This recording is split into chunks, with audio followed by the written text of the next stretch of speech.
क्या हमने अपने भीतर की शांति खो दी है? क्या जिंदगी की थकान ने हमारी रूह को तोड़कर रख दिया है?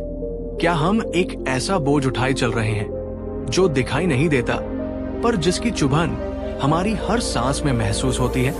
अगर इन सवालों में हमें अपनी परछाई दिखती है, तो शायद ये पल हमारे लिए ही बना है। नमस्कार दोस्तों, फिर से स्वागत नहीं अभिनंदन है आपका अपने चैनल बुद्धा ब्लेसिंग इंस्पायर में। क्योंकि स्वागत मेहमानों का होता है, आप हमारे साथ ही हैं। वो जगह जहां बुद्ध के शब्द हमें जीवन के उस सत्य की ओर ले जाते हैं जिसे हम शायद भूल चुके हैं। एक ऐसा सफर जो बाहर नहीं, हमारे भीतर तय होता है। आज हम उस अवस्था के बारे में बात करेंगे जब जीवन में घना अंधेरा छाया हो, जब उम्मीद की कोई किरण ना दिखे, जब लगे कि सब कुछ खत्म हो रहा है। गौतम बुद्ध ने हमें सिखाया कि अक्सर बड़े बदलाव से पहले, अच्छा समय आने से पहले, प्रकृति हमें कुछ संकेत देती है। हमारा जीवन हमें कुछ इशारे देता है। ये वो संकेत है जिन्हें हम अक्सर दर्द या दुर्भाग्य समझकर और भी ज्यादा टूट जाते हैं। लेकिन अगर हम गहराई से देखें तो ये अंधेरा आने वाले सवेरे का सबसे बड़ा सबूत है। आज हम उन 3 संकेतों को महसूस करेंगे जो बताते हैं कि हमारा अच्छा समय आने वाला है। पहला संकेत, जब भीतर सब कुछ खाली लगने लगे। एक गहरा अथाह खालीपन। हम सब इस एहसास से गुजरे हैं, है ना? वो खालीपन जो किसी के जाने से भी ज्यादा गहरा होता है। वो सूनापन जो भरी महफिल में भी हमें अकेला कर देता है। जब वो चीजें, वो लोग, वो सफलताएं जिनसे हम कभी अपनी खुशियां जोड़ा करते थे, हमें कोई एहसास देना बंद कर देती है।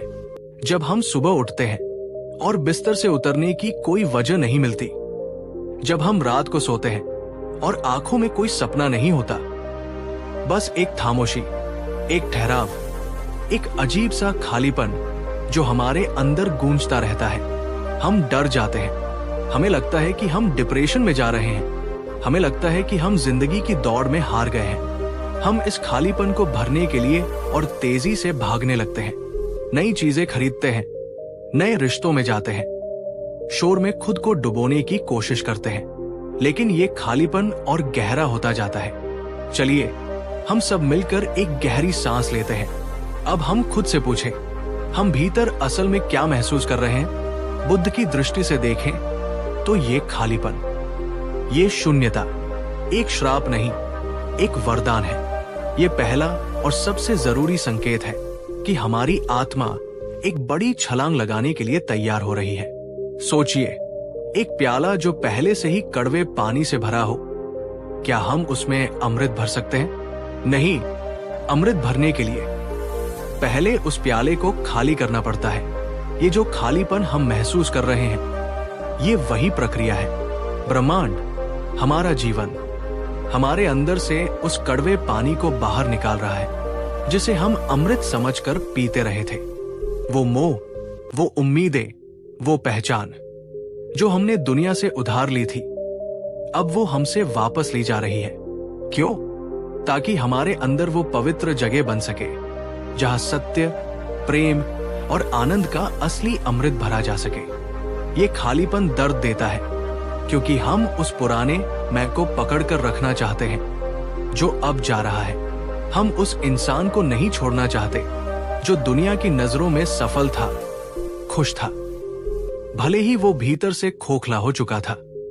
हम खुद से एक सवाल करें, वो कौन सी चीजें थी जिन्होंने हमें अब तक बांधे रखा था?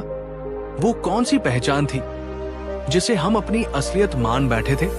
शायद वो हमारा काम था, हमारा पद जो आज हमें खोखला लगता है। शायद वो कोई रिश्ता था जिसमें हम खुद को भूल बैठे थे और आज वो हमें बंधन लगता है। शायद वो समाज की उम्मीदें थी जिन्हें पूरा करते करते हम अपनी ही आवाज भूल गए। ये खालीपन एक आईना है। ये हमें दिखा रहा है कि हम क्या नहीं हैं। और जब हम ये जान जाते हैं कि हम क्या नहीं हैं, तभी हम ये खोज पाते हैं कि हम असल में क्या है। ये वो अवस्था है जब आत्मा कहती है, बस अब और नहीं। अब मुझे मुखौटे नहीं पहनने, अब मुझे वो नहीं बनना जो दुनिया चाहती है, अब मुझे घर लौटना है। और हमारा असली घर कहाँ है? हमारे भीतर, उस शांति में जिसे हम कब से खोज रहे हैं। तो अगली बार जब हमें ये गहरा, डरावना खालीपन महसूस हो, तो उससे भागने की बजाय हम उसके साथ बैठें, उसकी आंखों में आंखें डालकर देखें, उससे पूछें, तुम मुझे क्या सिखाने आए हो? हम पाएंगे कि ये खालीपन हमारा दुश्मन नहीं, हमारा सबसे गहरा दोस्त है। वो दोस्त जो हमें हमारी आत्मा से मिलाने आया है। ये संकेत है कि पुराने अध्याय खत्म हो रहे हैं, ताकि एक नई, सच्ची और सुंदर कहानी शुरू हो सके। ये अच्छे समय की आहट है। दूसरा संकेत, जब हमारे पुराने रिश्ते, रास्ते और आदतें छूटने लगे। ये शायद सबसे दर्दनाक संकेतों में से एक है। जब वो लोग जिन्हें हम अपना कहते थे अचानक पराये लगने लगते हैं। जब वो महफिलें जो कभी हमारी दुनिया हुआ करती थी अब हमें बोझिल लगने लगती हैं। जब वो रास्ते जिन पर हम आंखें बंद करके चलते थे अब हमें अनजान और गलत लगने लगते हैं। हम अकेले रह जाते हैं। ये अकेलापन हमें काटता है। हमें लगता है कि हम में ही कोई कमी है। हम खुद को दोष देते हैं।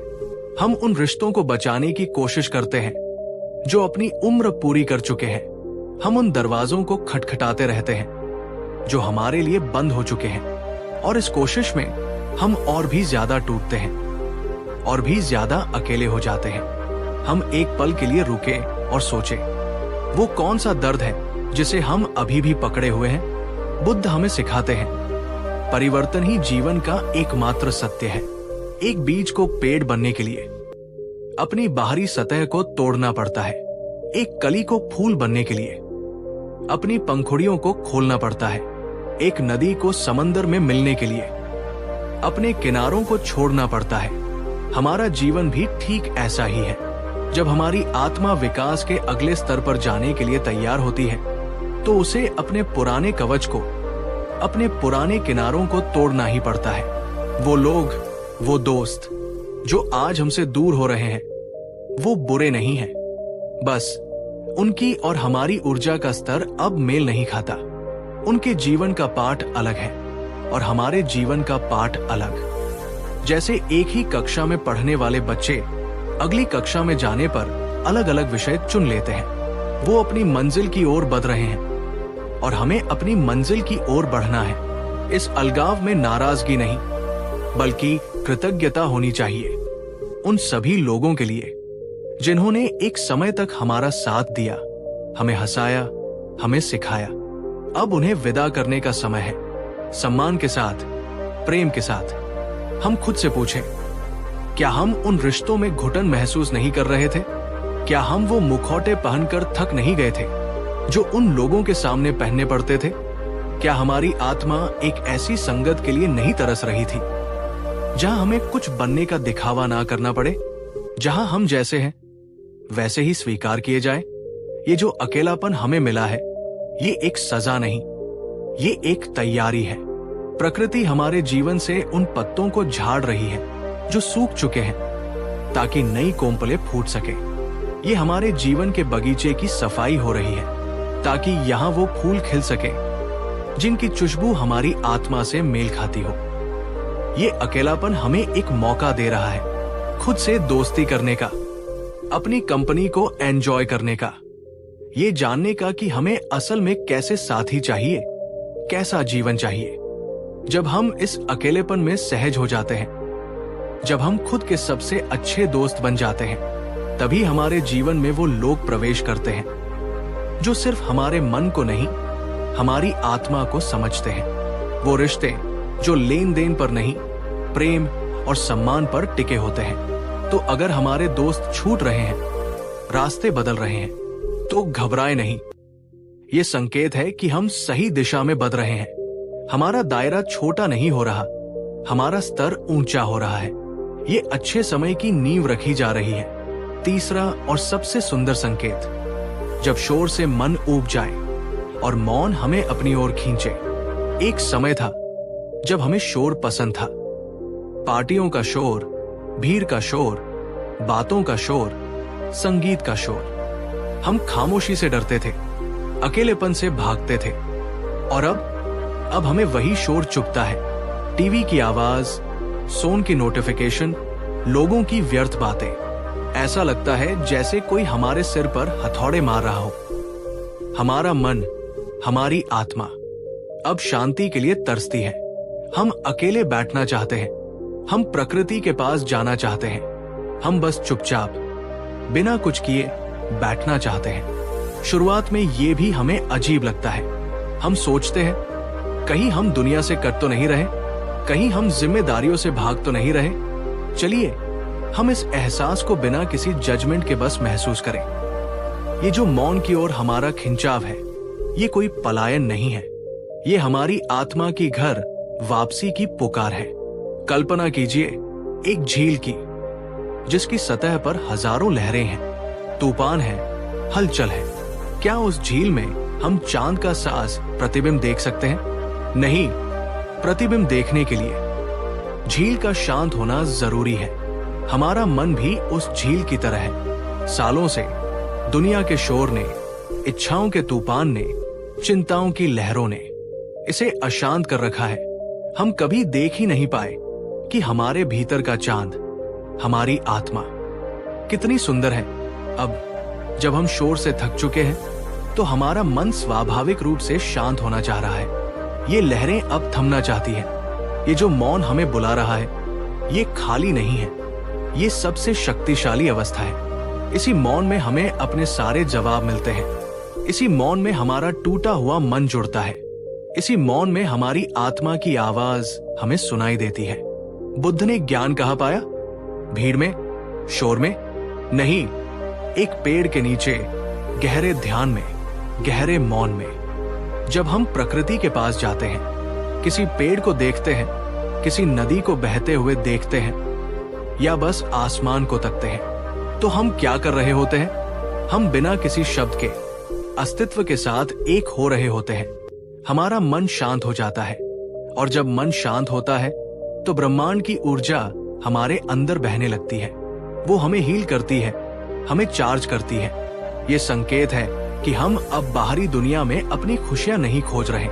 हम समझ चुके हैं कि आनंद का, शांति का, प्रेम का असली सोता हमारे भीतर ही है, और उस सोते तक पहुंचने का दरवाजा मौन है। तो जब भी हमें ऐसा लगे कि दुनिया का शोर असहनीय हो गया है, तो इसे एक अलार्म समझे, एक रिमाइंडर कि अब अपनी बैटरी चार्ज करने का समय आ गया है।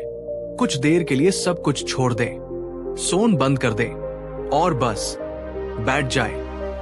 अपनी सांसों को महसूस करें, अपने आसपास की खामोशी को सुने।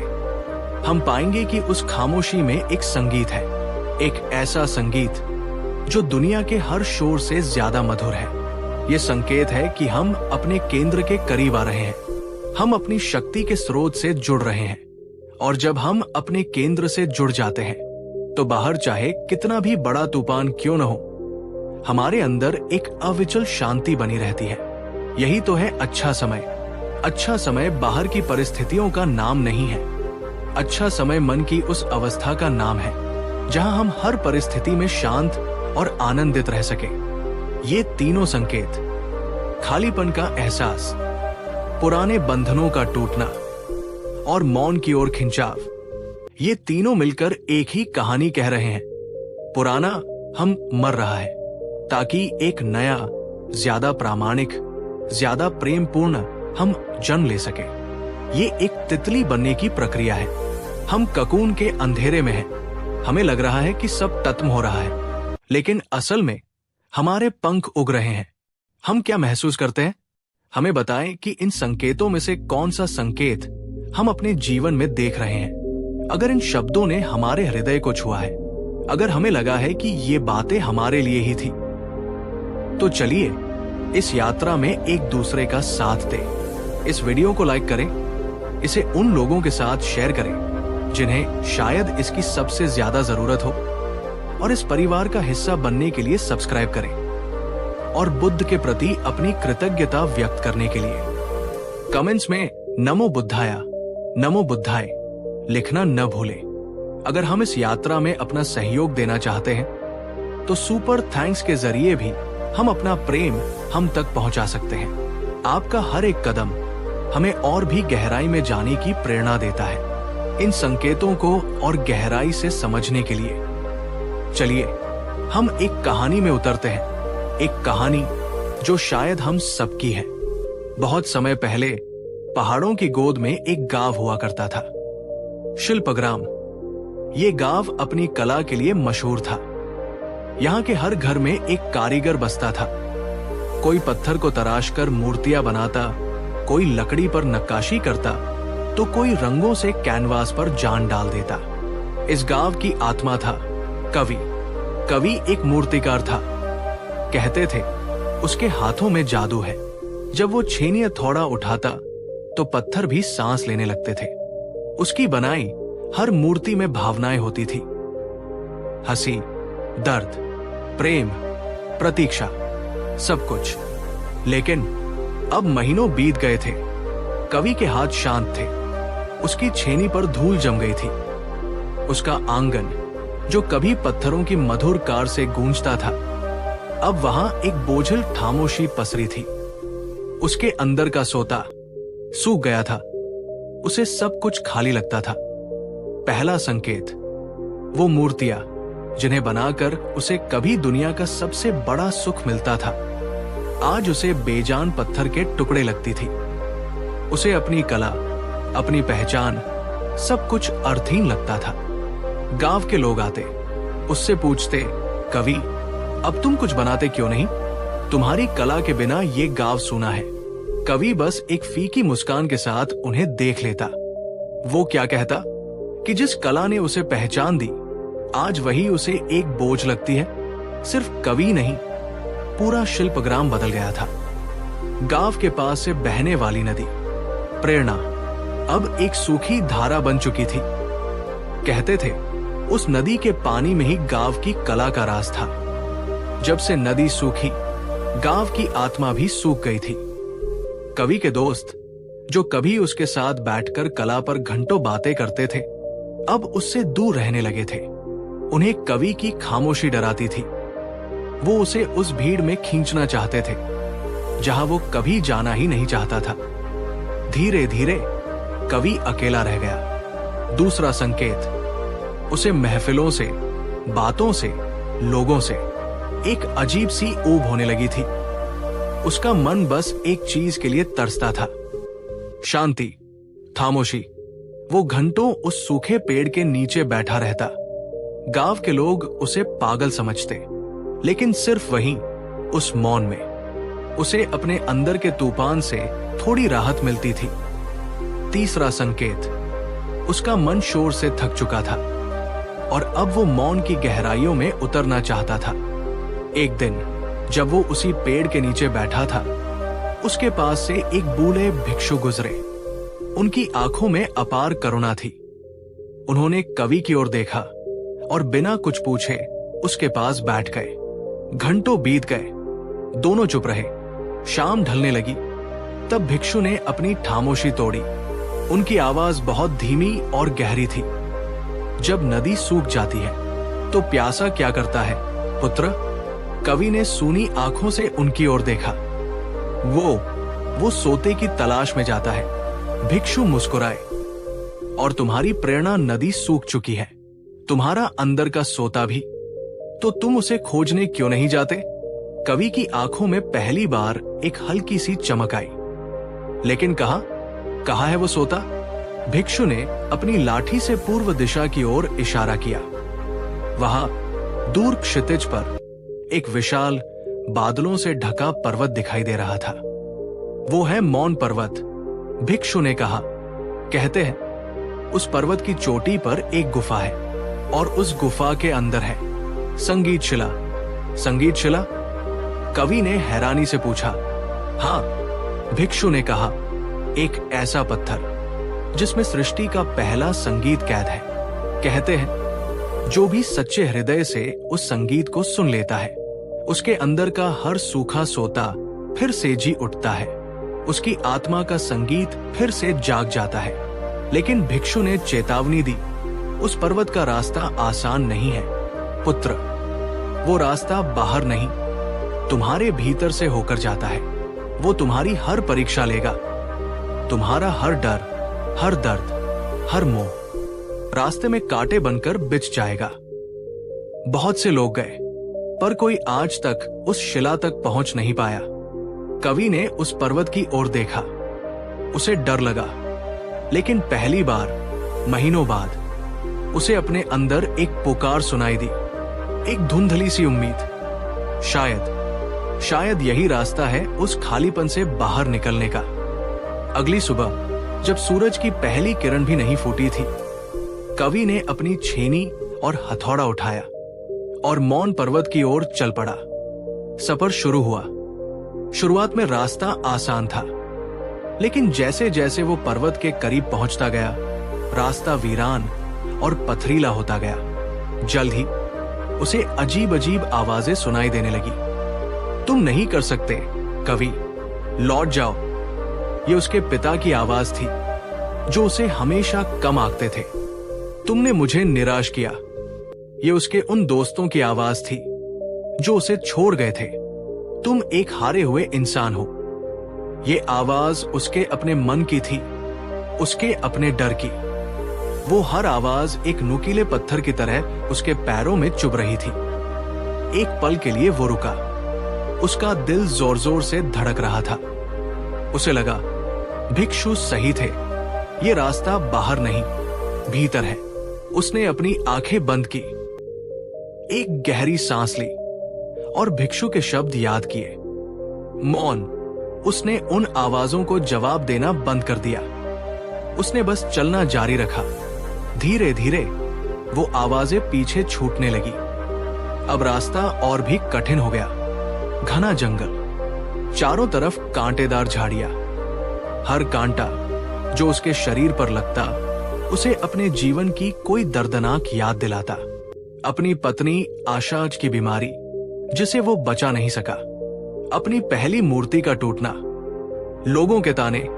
उसका शरीर लहूलुहान हो गया, उसकी आत्मा भी। वो एक पत्थर पर गिर पड़ा। उसके आंसू बहने लगे। बस अब और नहीं, वो हाफते हुए बोला, मैं आगे नहीं जा सकता।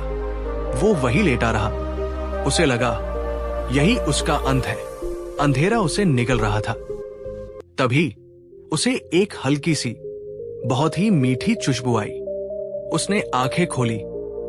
उसने देखा जहां उसके आंसू गिरे थे, उस बंजर जमीन से एक छोटा सा नीला फूल खिलाया था। कवि हैरान रह गया।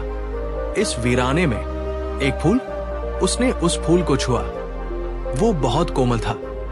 उसे देखकर न जाने क्यों उसके अंदर एक अजीब सी शांति उतरने लगी। उसे एहसास हुआ कि दर्द भी कुछ नया जन्म दे सकता है, कि आंसू भी बंजर जमीन में फूल खिला सकते हैं। एक नई शक्ति के साथ वो फिर से उठा। दिन हफ्तों में बदले, हफ्ते महीनों में। उसने भूख सही, प्यास सही, अकेलापन सहा, लेकिन अब वो डरा हुआ नहीं था। वो हर चुनौती को एक पाठ की तरह देख रहा था। मौन अब उसका साथी बन चुका था। वो अब पत्थरों से बात करता था, हवा के संगीत को सुनता था।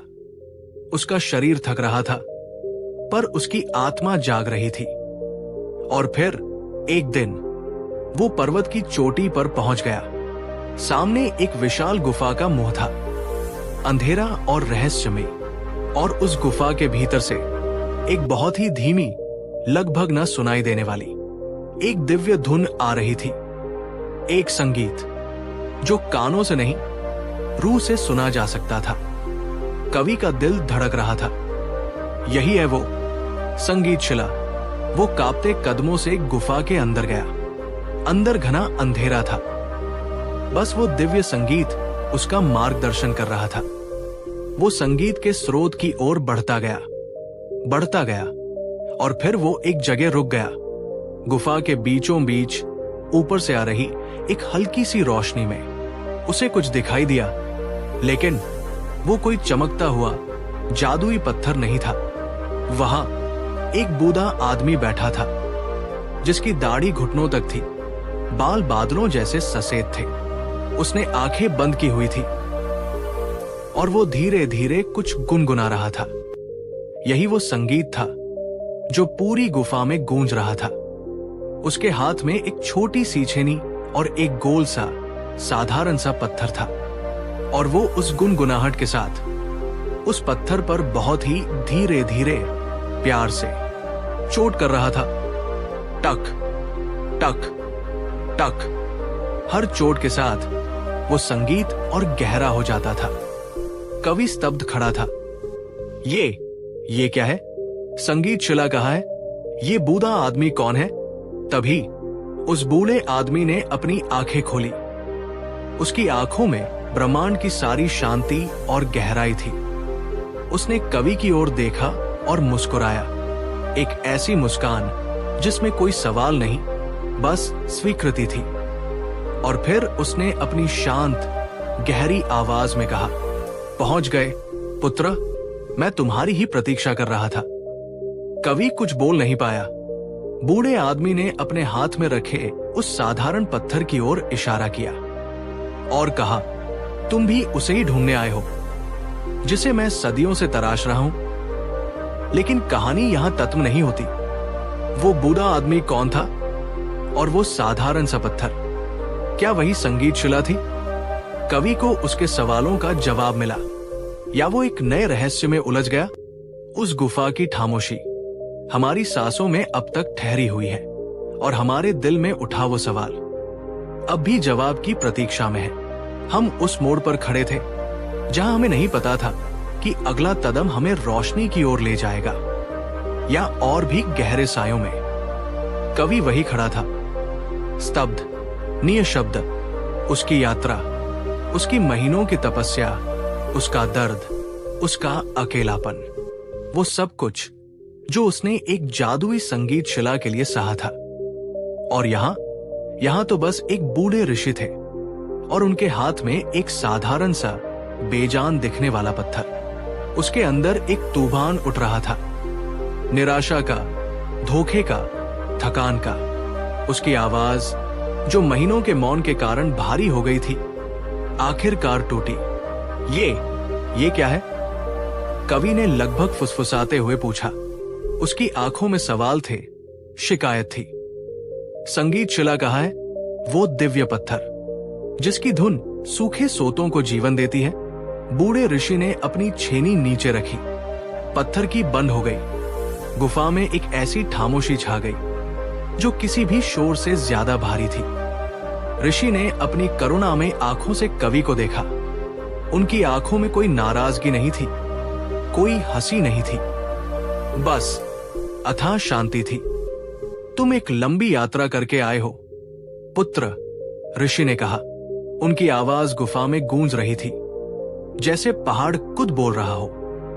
तुम थक गए हो, बैठो। कवि हिलना नहीं चाहता था। उसे जवाब चाहिए थे। मैं बैठने नहीं आया, उसने थोड़ी हिम्मत करके कहा। मैं उस संगीत को सुनने आया हूं जो मेरी आत्मा को फिर से जगा दे। मुझे बताया गया था कि वो यहां है। ऋषि मुस्कुराए, एक बहुत ही कोमल, रहस्यमयी मुस्कान। और जो संगीत तुम अभी सुन रहे थे, क्या वो तुम्हारी आत्मा को नहीं छू रहा था? कवि उलझन में पड़ गया। हां, उसने एक संगीत सुना था, एक दिव्य धुन जिसने उसे इस गुफा तक खींचा था। पर वो तो इस बूढ़े आदमी के गुनगुनाने और पत्थर पर चोट करने की आवाज थी। वो तो आप थे, कवि ने कहा। मैं था? ऋषि ने अपनी ओर इशारा किया। या वो संगीत इस पत्थर में था, या इस छेनी में, या इस खामोशी में, या तुम्हारे भीतर जो सुनने की चाह थी उसमें था? ये सवाल किसी हथौड़े की तरह कवि के मन पर लगे। उसने कभी ऐसे सोचा ही नहीं था। हम हमेशा सोचते हैं कि खुशी, शांति, प्रेरणा किसी बाहरी चीज में है, किसी इंसान में, किसी जगह में, किसी वस्तु में। क्या हम सबने कभी ऐसा महसूस नहीं किया है? हम उस एक जादुई पत्थर की तलाश में भटकते रहते हैं, और जब वो नहीं मिलता तो हम टूट जाते हैं। कवि ने नीचे देखा। उसे लगा जैसे उसके पैर जमीन में धंस रहे हैं। मैं नहीं समझा, उसने ईमानदारी से स्वीकार किया। ऋषि ने अपने पास पड़े एक और साधारण पत्थर की ओर इशारा किया। उसे उठाओ, उन्होंने कहा। कवि झिझकते हुए आगे बढ़ा। उसने उस ठंडे, खुरदुरे पत्थर को अपने हाथों में उठाया। वो भारी था, बेजान था। उसमें कोई संगीत नहीं था, कोई जादू नहीं था। अब ऋषि ने कहा, अपनी आंखें बंद करो और इसे सुनो। सुनो? कवि ने हैरानी से कहा, यह तो बस एक पत्थर है, इसमें सुनने को क्या है? वही जो तुम खोजने आए हो। ऋषि की आवाज में एक दृढ़ता थी। सुनो, अपने कानों से नहीं, अपनी सांसों से, अपने दिल की धड़कन से, अपने पूरे अस्तित्व से सुनो। कवि को यह सब पागलपन लग रहा था, पर अब उसके पास कोई और रास्ता भी नहीं था। वो थक चुका था, हार चुका था। उसने एक गहरी सांस ली और उस पत्थर को अपनी गोद में रखकर आंखें बंद करके बैठ गया। घंटे बीत गए। कवि का मन बेचैन था। हजारों विचार एक तूफान की तरह। ये मैं क्या कर रहा हूं? ये सब धोखा है। मुझे वापस लौट जाना चाहिए। मेरा गांव, मेरी कला, सब खत्म हो गया। उसका मन उसे हजारों कहानियां सुना रहा था। डर की, हार की, पश्चाताप की। क्या हमारा मन भी कभी इतना बेचैन होता है? जब हम शांत बैठने की कोशिश करते हैं तो दुनिया का सारा शोर हमारे अंदर ही गूंजने लगता है। कवि ने आंखें खोलने की कोशिश की, पर ऋषि की शांत उपस्थिति ने उसे रोके रखा। दिन रात में बदल गया। गुफा के बाहर चांद चमक रहा था, अंदर घना अंधेरा था। कवि को भूख लग रही थी, प्यास लग रही थी। उसका शरीर अकड़ गया था।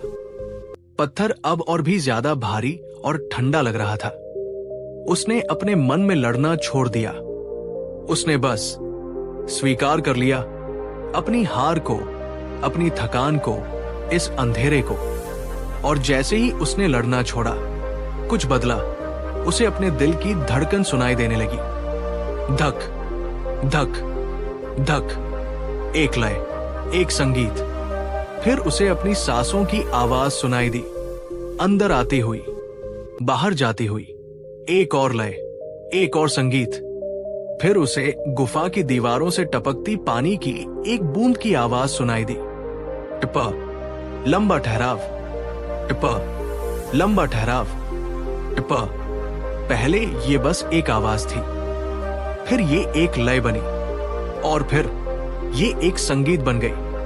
उसके दिल की धड़कन, उसकी सांसें और पानी की वो बूंद, तीनों मिलकर एक सिम्फनी बना रहे थे। सृष्टि का सबसे प्राचीन संगीत। वो हैरान था। ये संगीत तो यहां हमेशा से था, पर उसका मन इतना शोर कर रहा था कि वो इसे कभी सुन ही नहीं पाया। चलिए हम भी एक पल के लिए आंखें बंद करें और उस संगीत को सुनने की कोशिश करें जो अभी इसी पल हमारे भीतर और हमारे चारों ओर बज रहा है। हमारी अपनी सांसों का संगीत।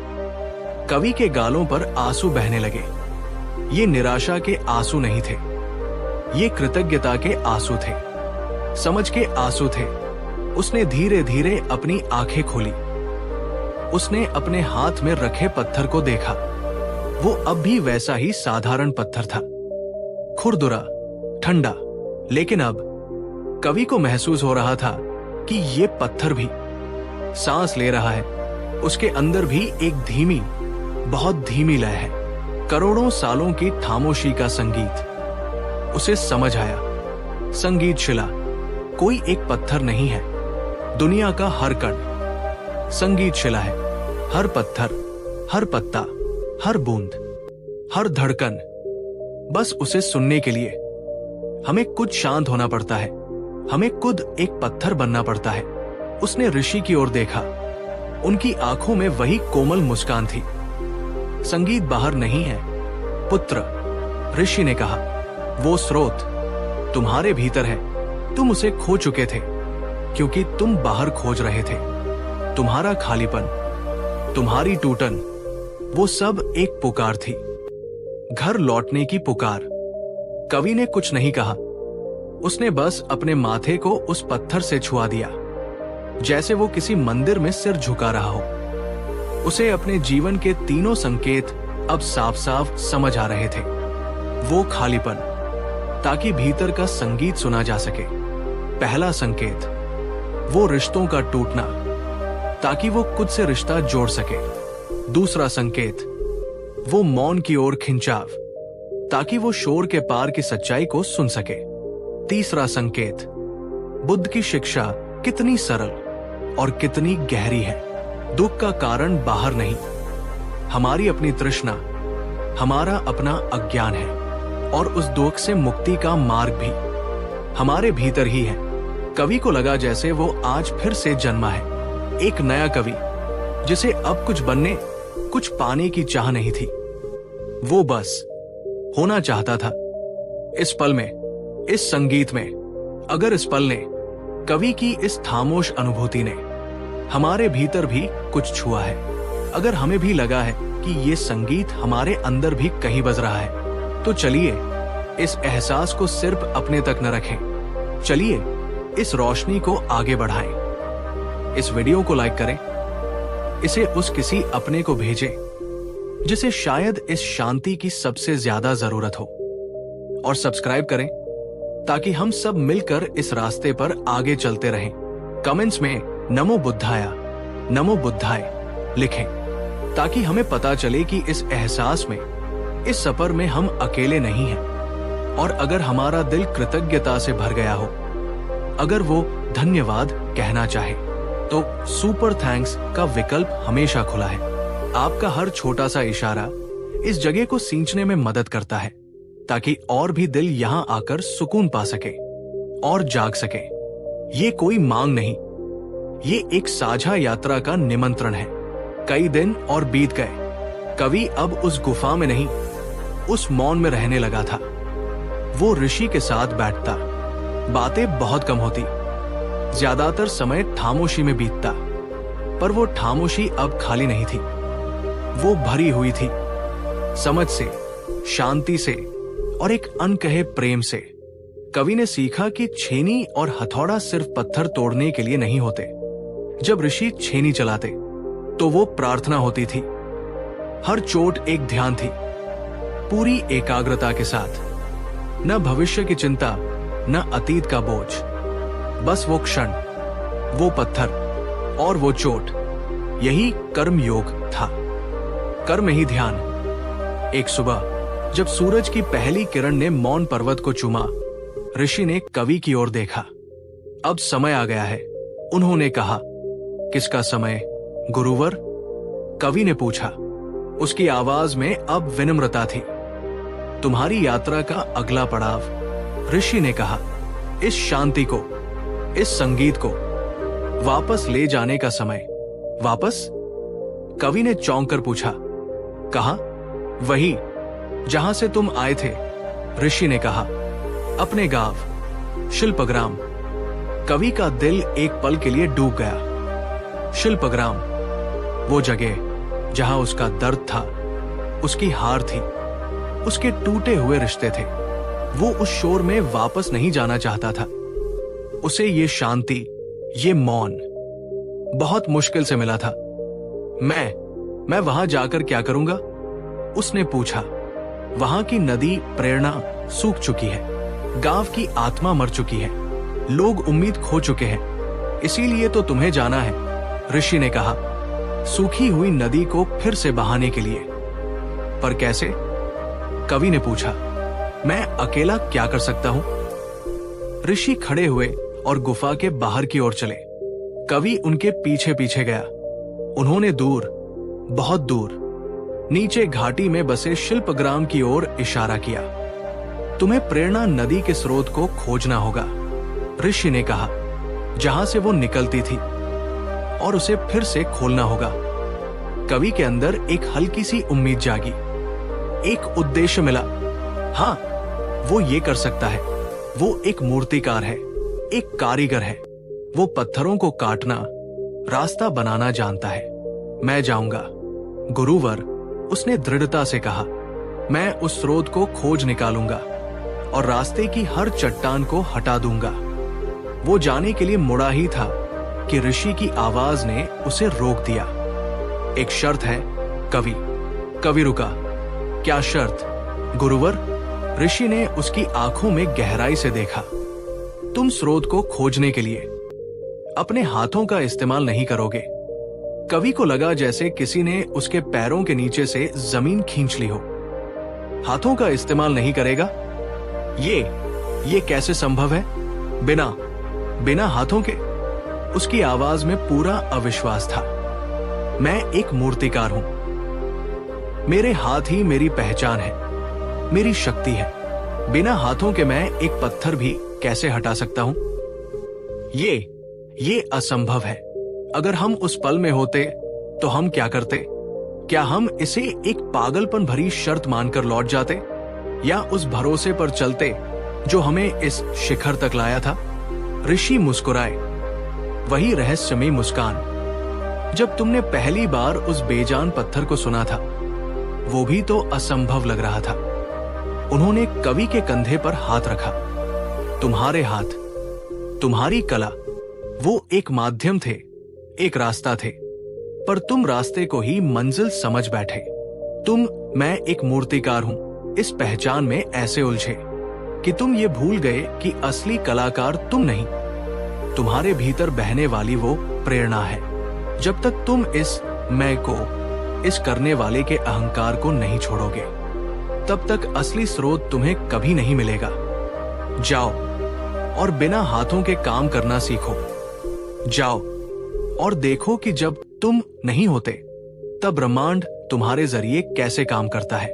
उस पर्वत की खामोशी हमारी रूह में अब भी गूंज रही है, और वो सवाल जो कवि के साथ उस पर्वत से नीचे उतरा था, वो अब हमारे दिलों में भी घर कर गया है।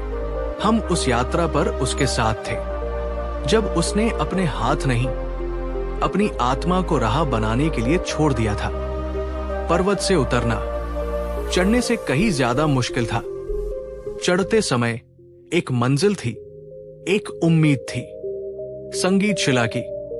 उतरते समय मंजिल अनजानी थी, और उम्मीद एक असंभव शर्त से बंधी हुई थी। बिना हाथों के काम करना, ये शब्द कवि के हर कदम के साथ उसके अंदर गूंज रहे थे। हम सब अपनी पहचान अपने काम से, अपने हुनर से, अपने हाथों से जोड़ते हैं, है ना? मैं एक डॉक्टर हूं, मैं एक इंजीनियर हूं, मैं एक मां हूं। जब वो पहचान हमसे छीन ली जाए तो हम क्या बचते हैं? लेकिन अब कवि को महसूस हो रहा था कि ये पत्थर भी सांस ले रहा है। उसके अंदर भी एक धीमी, बहुत धीमी लय है। करोड़ों सालों की खामोशी का संगीत। उसे समझ आया, संगीत शिला कोई एक पत्थर नहीं है, दुनिया का हर कण संगीत शिला है। हर पत्थर, हर पत्ता, हर बूंद, हर धड़कन, बस उसे सुनने के लिए हमें खुद शांत होना पड़ता है, हमें खुद एक पत्थर बनना पड़ता है। उसने ऋषि की ओर देखा, उनकी आंखों में वही कोमल मुस्कान थी। संगीत बाहर नहीं है पुत्र, ऋषि ने कहा, वो स्रोत तुम्हारे भीतर है। तुम उसे खो चुके थे क्योंकि तुम बाहर खोज रहे थे। तुम्हारा खालीपन, तुम्हारी टूटन, वो सब एक पुकार थी, घर लौटने की पुकार। कवि ने कुछ नहीं कहा, उसने बस अपने माथे को उस पत्थर से छुआ दिया, जैसे वो किसी मंदिर में सिर झुका रहा हो। उसे अपने जीवन के तीनों संकेत अब साफ साफ समझ आ रहे थे। वो खालीपन, ताकि भीतर का संगीत सुना जा सके। पहला संकेत, वो रिश्तों का टूटना, ताकि वो खुद से रिश्ता जोड़ सके। दूसरा संकेत, वो मौन की ओर खिंचाव, ताकि वो शोर के पार की सच्चाई को सुन सके। तीसरा संकेत, बुद्ध की शिक्षा कितनी सरल और कितनी गहरी है। दुख का कारण बाहर नहीं, हमारी अपनी तृष्णा, हमारा अपना अज्ञान है, और उस दुख से मुक्ति का मार्ग भी हमारे भीतर ही है। कवि को लगा जैसे वो आज फिर से जन्मा है, एक नया कवि, जिसे अब कुछ बनने, कुछ पाने की चाह नहीं थी। वो बस होना चाहता था। इस पल में, इस संगीत में, अगर इस पल ने कवि की इस खामोश अनुभूति ने हमारे भीतर भी कुछ छुआ है। अगर हमें भी लगा है कि ये संगीत हमारे अंदर भी कहीं बज रहा है, तो चलिए इस एहसास को सिर्फ अपने तक न रखें। चलिए इस रोशनी को आगे बढ़ाएं। इस वीडियो को लाइक करें, इसे उस किसी अपने को भेजें जिसे शायद इस शांति की सबसे ज्यादा जरूरत हो, और सब्सक्राइब करें ताकि हम सब मिलकर इस रास्ते पर आगे चलते रहें। कमेंट्स में नमो बुद्धाय लिखें ताकि हमें पता चले कि इस एहसास में, इस सफर में हम अकेले नहीं हैं। और अगर हमारा दिल कृतज्ञता से भर गया हो, अगर वो धन्यवाद कहना चाहे, तो सुपर थैंक्स का विकल्प हमेशा खुला है। आपका हर छोटा सा इशारा इस जगह को सींचने में मदद करता है ताकि और भी दिल यहाँ आकर सुकून पा सके और जाग सके। ये कोई मांग नहीं, ये एक साझा यात्रा का निमंत्रण है। कई दिन और बीत गए। कवि अब उस गुफा में नहीं, उस मौन में रहने लगा था। वो ऋषि के साथ बैठता, बातें बहुत कम होती, ज्यादातर समय खामोशी में बीतता। पर वो खामोशी अब खाली नहीं थी, वो भरी हुई थी समझ से, शांति से और एक अनकहे प्रेम से। कवि ने सीखा कि छेनी और हथौड़ा सिर्फ पत्थर तोड़ने के लिए नहीं होते। जब ऋषि छेनी चलाते तो वो प्रार्थना होती थी। हर चोट एक ध्यान थी, पूरी एकाग्रता के साथ। न भविष्य की चिंता, न अतीत का बोझ, बस वो क्षण, वो पत्थर और वो चोट। यही कर्म योग था। कर्म ही ध्यान। एक सुबह जब सूरज की पहली किरण ने मौन पर्वत को चूमा, ऋषि ने कवि की ओर देखा। अब समय आ गया है, उन्होंने कहा। किसका समय, गुरुवर? कवि ने पूछा। उसकी आवाज में अब विनम्रता थी। तुम्हारी यात्रा का अगला पड़ाव, ऋषि ने कहा। इस शांति को, इस संगीत को वापस ले जाने का समय। वापस? कवि ने चौंक कर पूछा। कहा, वही जहां से तुम आए थे, ऋषि ने कहा। अपने गांव, शिल्पग्राम। कवि का दिल एक पल के लिए डूब गया। शिल्पग्राम, वो जगह जहां उसका दर्द था, उसकी हार थी, उसके टूटे हुए रिश्ते थे। वो उस शोर में वापस नहीं जाना चाहता था। उसे ये शांति, ये मौन बहुत मुश्किल से मिला था। मैं वहां जाकर क्या करूंगा? उसने पूछा। वहां की नदी प्रेरणा सूख चुकी है, गांव की आत्मा मर चुकी है, लोग उम्मीद खो चुके हैं। इसीलिए तो तुम्हें जाना है, ऋषि ने कहा। सूखी हुई नदी को फिर से बहाने के लिए। पर कैसे? कवि ने पूछा। मैं अकेला क्या कर सकता हूं? ऋषि खड़े हुए और गुफा के बाहर की ओर चले। कवि उनके पीछे पीछे गया। उन्होंने दूर, बहुत दूर, नीचे घाटी में बसे शिल्पग्राम की ओर इशारा किया। तुम्हें प्रेरणा नदी के स्रोत को खोजना होगा, ऋषि ने कहा, जहां से वो निकलती थी, और उसे फिर से खोलना होगा। कवि के अंदर एक हल्की सी उम्मीद जागी। एक उद्देश्य मिला। हाँ, वो ये कर सकता है। वो एक मूर्तिकार है, एक कारीगर है। वो पत्थरों को काटना, रास्ता बनाना जानता है। मैं जाऊंगा, गुरुवर, उसने दृढ़ता से कहा। मैं उस स्रोत को खोज निकालूंगा और रास्ते की हर चट्टान को हटा दूंगा। वो जाने के लिए मुड़ा ही था कि ऋषि की आवाज ने उसे रोक दिया। एक शर्त है, कवि। कवि रुका। क्या शर्त, गुरुवर? ऋषि ने उसकी आंखों में गहराई से देखा। तुम स्रोत को खोजने के लिए अपने हाथों का इस्तेमाल नहीं करोगे। कवि को लगा जैसे किसी ने उसके पैरों के नीचे से जमीन खींच ली हो। हाथों का इस्तेमाल नहीं करेगा? ये कैसे संभव है? बिना हाथों के? उसकी आवाज में पूरा अविश्वास था। मैं एक मूर्तिकार हूं।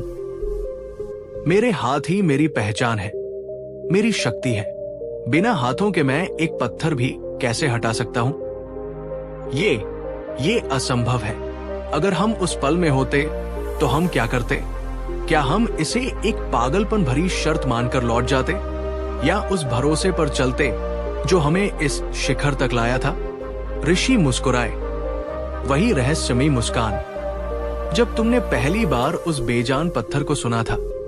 वो भी तो असंभव लग रहा था। उन्होंने कवि के कंधे पर हाथ रखा। तुम्हारे हाथ, तुम्हारी कला, वो एक माध्यम थे, एक रास्ता थे, पर तुम रास्ते को ही मंजिल समझ बैठे। मैं एक मूर्तिकार हूं, इस पहचान में ऐसे उलझे कि तुम ये भूल गए कि असली कलाकार तुम नहीं, तुम्हारे भीतर बहने वाली वो प्रेरणा है। जब तक तुम इस मैं को, इस करने वाले के अहंकार को नहीं छोड़ोगे, तब तक असली स्रोत तुम्हें कभी नहीं मिलेगा। जाओ और बिना हाथों के काम करना सीखो। जाओ और देखो कि जब तुम नहीं होते, तब ब्रह्मांड तुम्हारे जरिए कैसे काम करता है।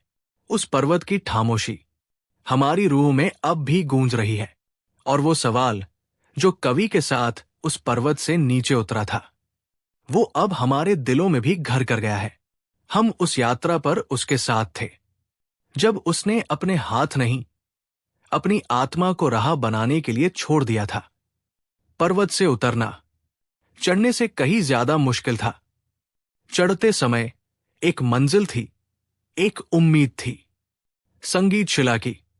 उतरते समय मंजिल अनजानी थी, और उम्मीद एक असंभव शर्त से बंधी हुई थी, बिना हाथों के काम करना। ये शब्द कवि के हर कदम के साथ उसके अंदर गूंज रहे थे। हम सब अपनी पहचान अपने काम से, अपने हुनर से, अपने हाथों से जोड़ते हैं, है ना? मैं एक डॉक्टर हूं, मैं एक इंजीनियर हूं, मैं एक मां हूं। जब वो पहचान हमसे छीन ली जाए, तो हम क्या बचते हैं? क्या हमने कभी खुद से ये सवाल पूछा है? कवि को लग रहा था जैसे वो खुद को पीछे उस पर्वत पर ही छोड़ आया है। कवि, एक महान मूर्तिकार, वो वहीं उन औजारों के साथ पड़ा रह गया था। अब जो नीचे उतर रहा था, वो बस एक इंसान था, खाली, निहत था। कई दिनों की यात्रा के बाद वो शिल्पग्राम की सीमा पर पहुंचा। गांव वही था, पर कुछ बदल गया था, या शायद कवि के देखने का नजरिया बदल गया था। उसे अब सिर्फ सूखापन और वीरानी नहीं दिख रही थी, उसे हर घर में बंद दरवाजों के पीछे का दर्द महसूस हो रहा था। हर सूने आंगन की खामोशी सुनाई दे रही थी। उसने पहला कदम गांव के अंदर रखा। सबसे पहले उसे बच्चों ने देखा। वो खेलते खेलते रुक गए, हैरानी से उसे घूरने लगे। कवि वापस आ गया, कवि वापस आ गया।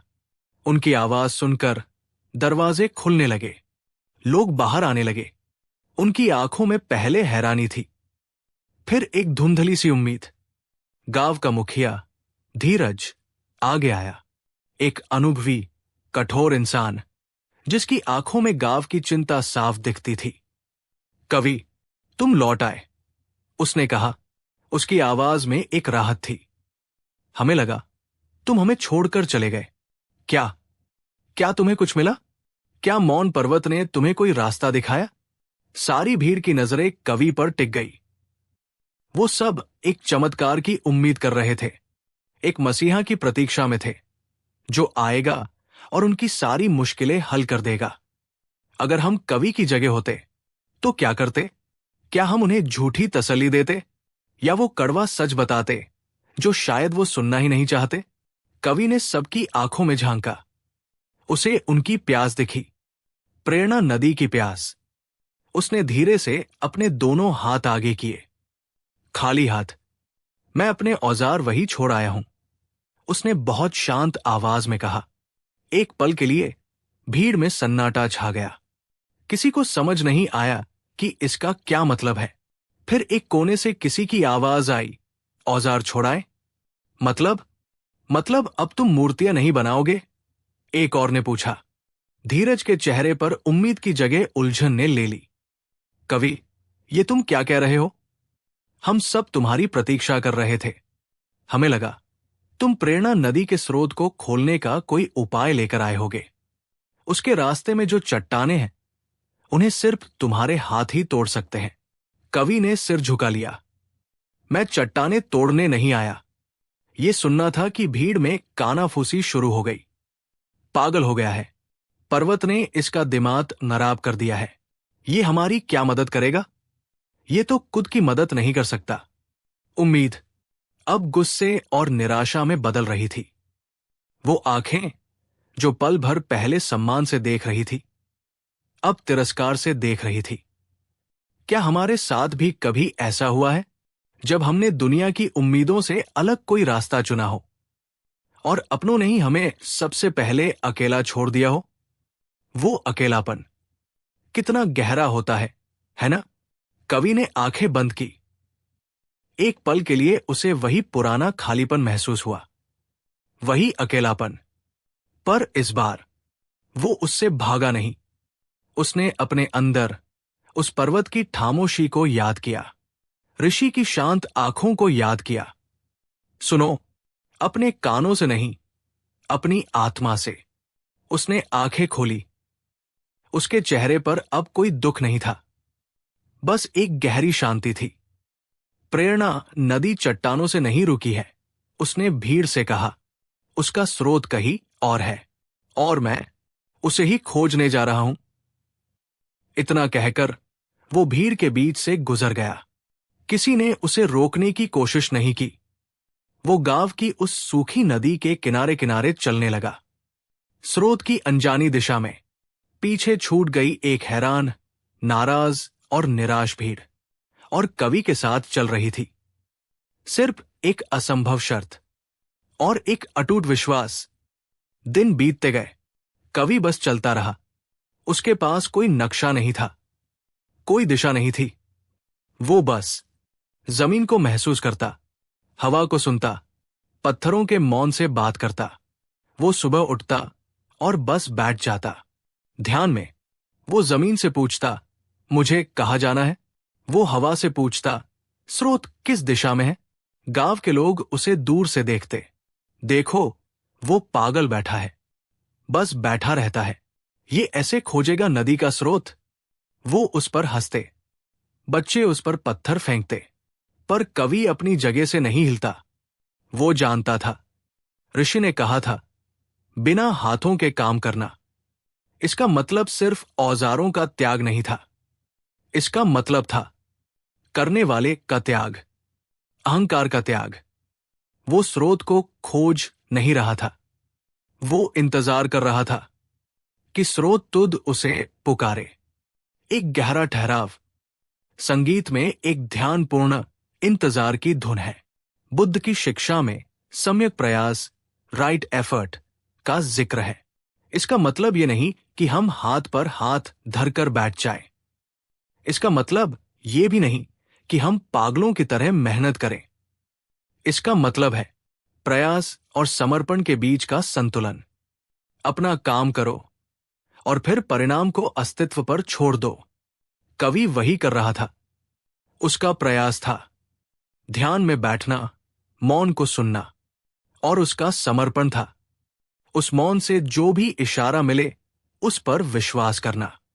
और फिर एक शाम, जब वो एक विशाल सूखे हुए बरगद के पेड़ के नीचे बैठा था, उसे कुछ महसूस हुआ। जमीन के नीचे से एक बहुत ही धीमी, बहुत ही हल्की सी धड़कन, एक स्पंदन, जैसे धरती मां कुछ सांस ले रही हो। ये वही स्पंदन था जो उसने गुफा में उस पत्थर में महसूस किया था। कवि का दिल जोर से धड़का। यही है वो पुकार। वो उस स्पंदन की दिशा में अपने हाथ पैर टिकाकर जमीन से कान लगाकर सुनने लगा। वो एक जानवर की तरह अपनी सहज प्रवृत्तियों, इंस्टिंक्ट्स का अनुसरण कर रहा था। वो स्पंदन उसे उसी विशाल बरगद के पेड़ की जड़ों की ओर ले जा रहा था। वो पेड़ गांव के सबसे पुराने पेड़ों में से एक था, पर अब वो लगभग मर चुका था। उसकी शाखाएं सूखी थी, पत्ते झड़ चुके थे। कवि उस पेड़ के पास पहुंचा और उसने जो देखा वो हैरान रह गया। पेड़ की जड़ें एक दूसरे में ऐसे उलझी हुई थी जैसे हजारों सांप एक दूसरे से लड़ रहे हों। उन्होंने जमीन को पूरी तरह से जकड़ लिया था, और उन्हीं जड़ों के ठीक नीचे से वो स्पंदन आ रहा था। प्रेरणा नदी का स्रोत, इसी पेड़ के नीचे दबा हुआ था। इन जड़ों ने उसे चोक कर दिया था, उसे बंद कर दिया था। लेकिन ये कोई साधारण जड़ें नहीं थी। कवि ने जब ध्यान से देखा तो उसका खून जम गया। वो जड़ें, उन्होंने इंसानी आकृतियों का रूप ले लिया था। कोई जड़ एक रोते हुए इंसान जैसी दिखती थी, जिसने अपने घुटनों में सिर छुपाया हो। कोई जड़ एक दूसरे को घूरती हुई दो आंखों जैसी थी, जिनमें नधरत भरी थी। कोई जड़ एक मुट्ठी जैसी थी, जो कुछ कसकर पकड़े हुए थी।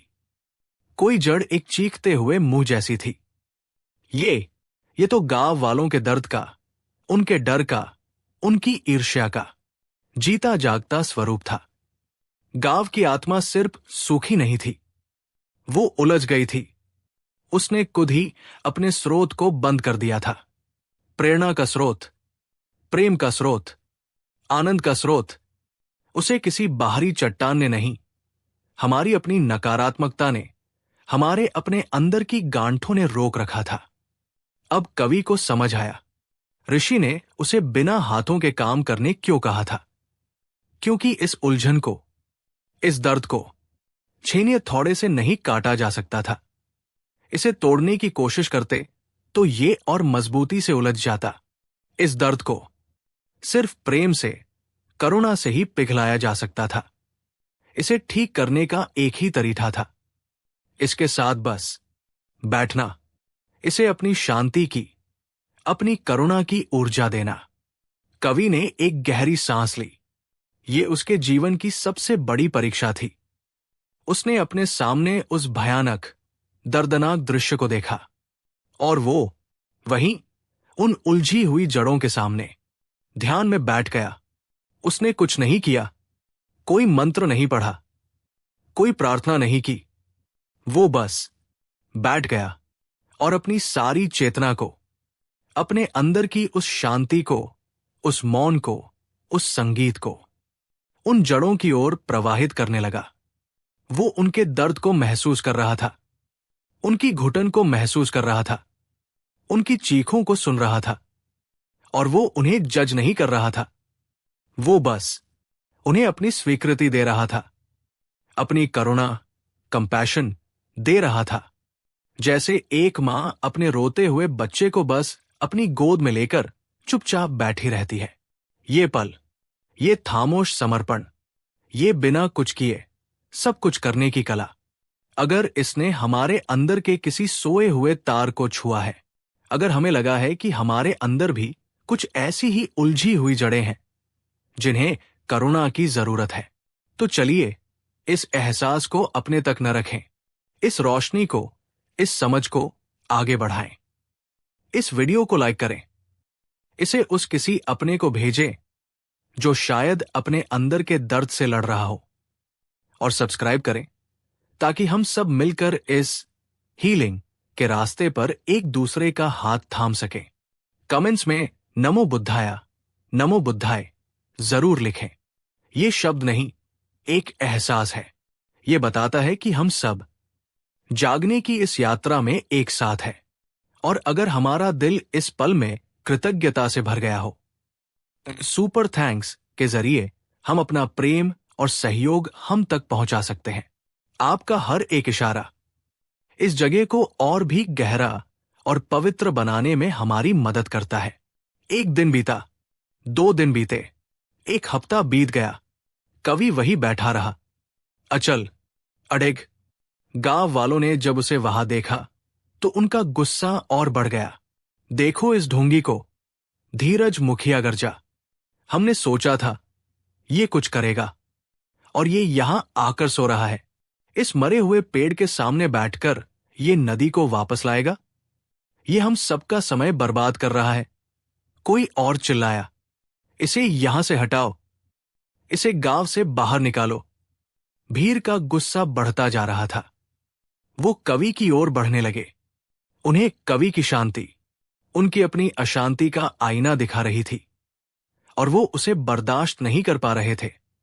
वो कवि को घसीटकर वहां से हटाने ही वाले थे। धीरज ने उसका कंधा पकड़ने के लिए हाथ बढ़ाया ही था कि तभी एक छोटी सी लड़की जो भीड़ में सबसे आगे थी, चिल्लाई, देखो। सब रुक गए। सबकी नजरें उस दिशा में गई जहां लड़की इशारा कर रही थी। उन उलझी हुई, काली, डरावनी जड़ों के बीच एक जड़, जो एक रोते हुए इंसान जैसी दिखती थी।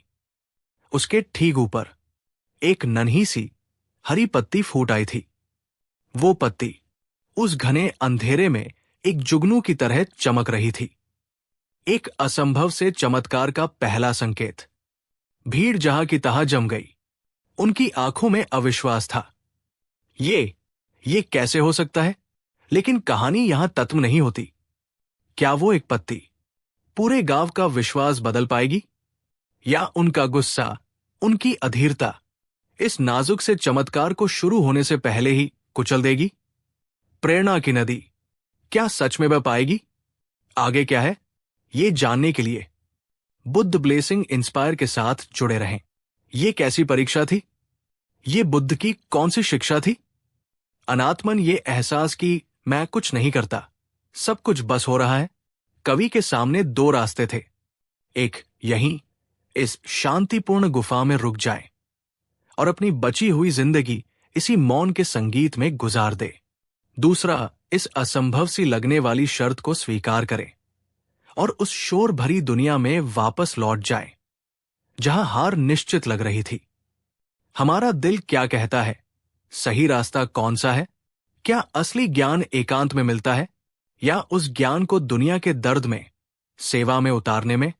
कवि ने एक आखिरी बार ऋषि को देखा और फिर उसने अपनी छेनी और हथौड़ा उठाया और उसे ऋषि के चरणों में रख दिया।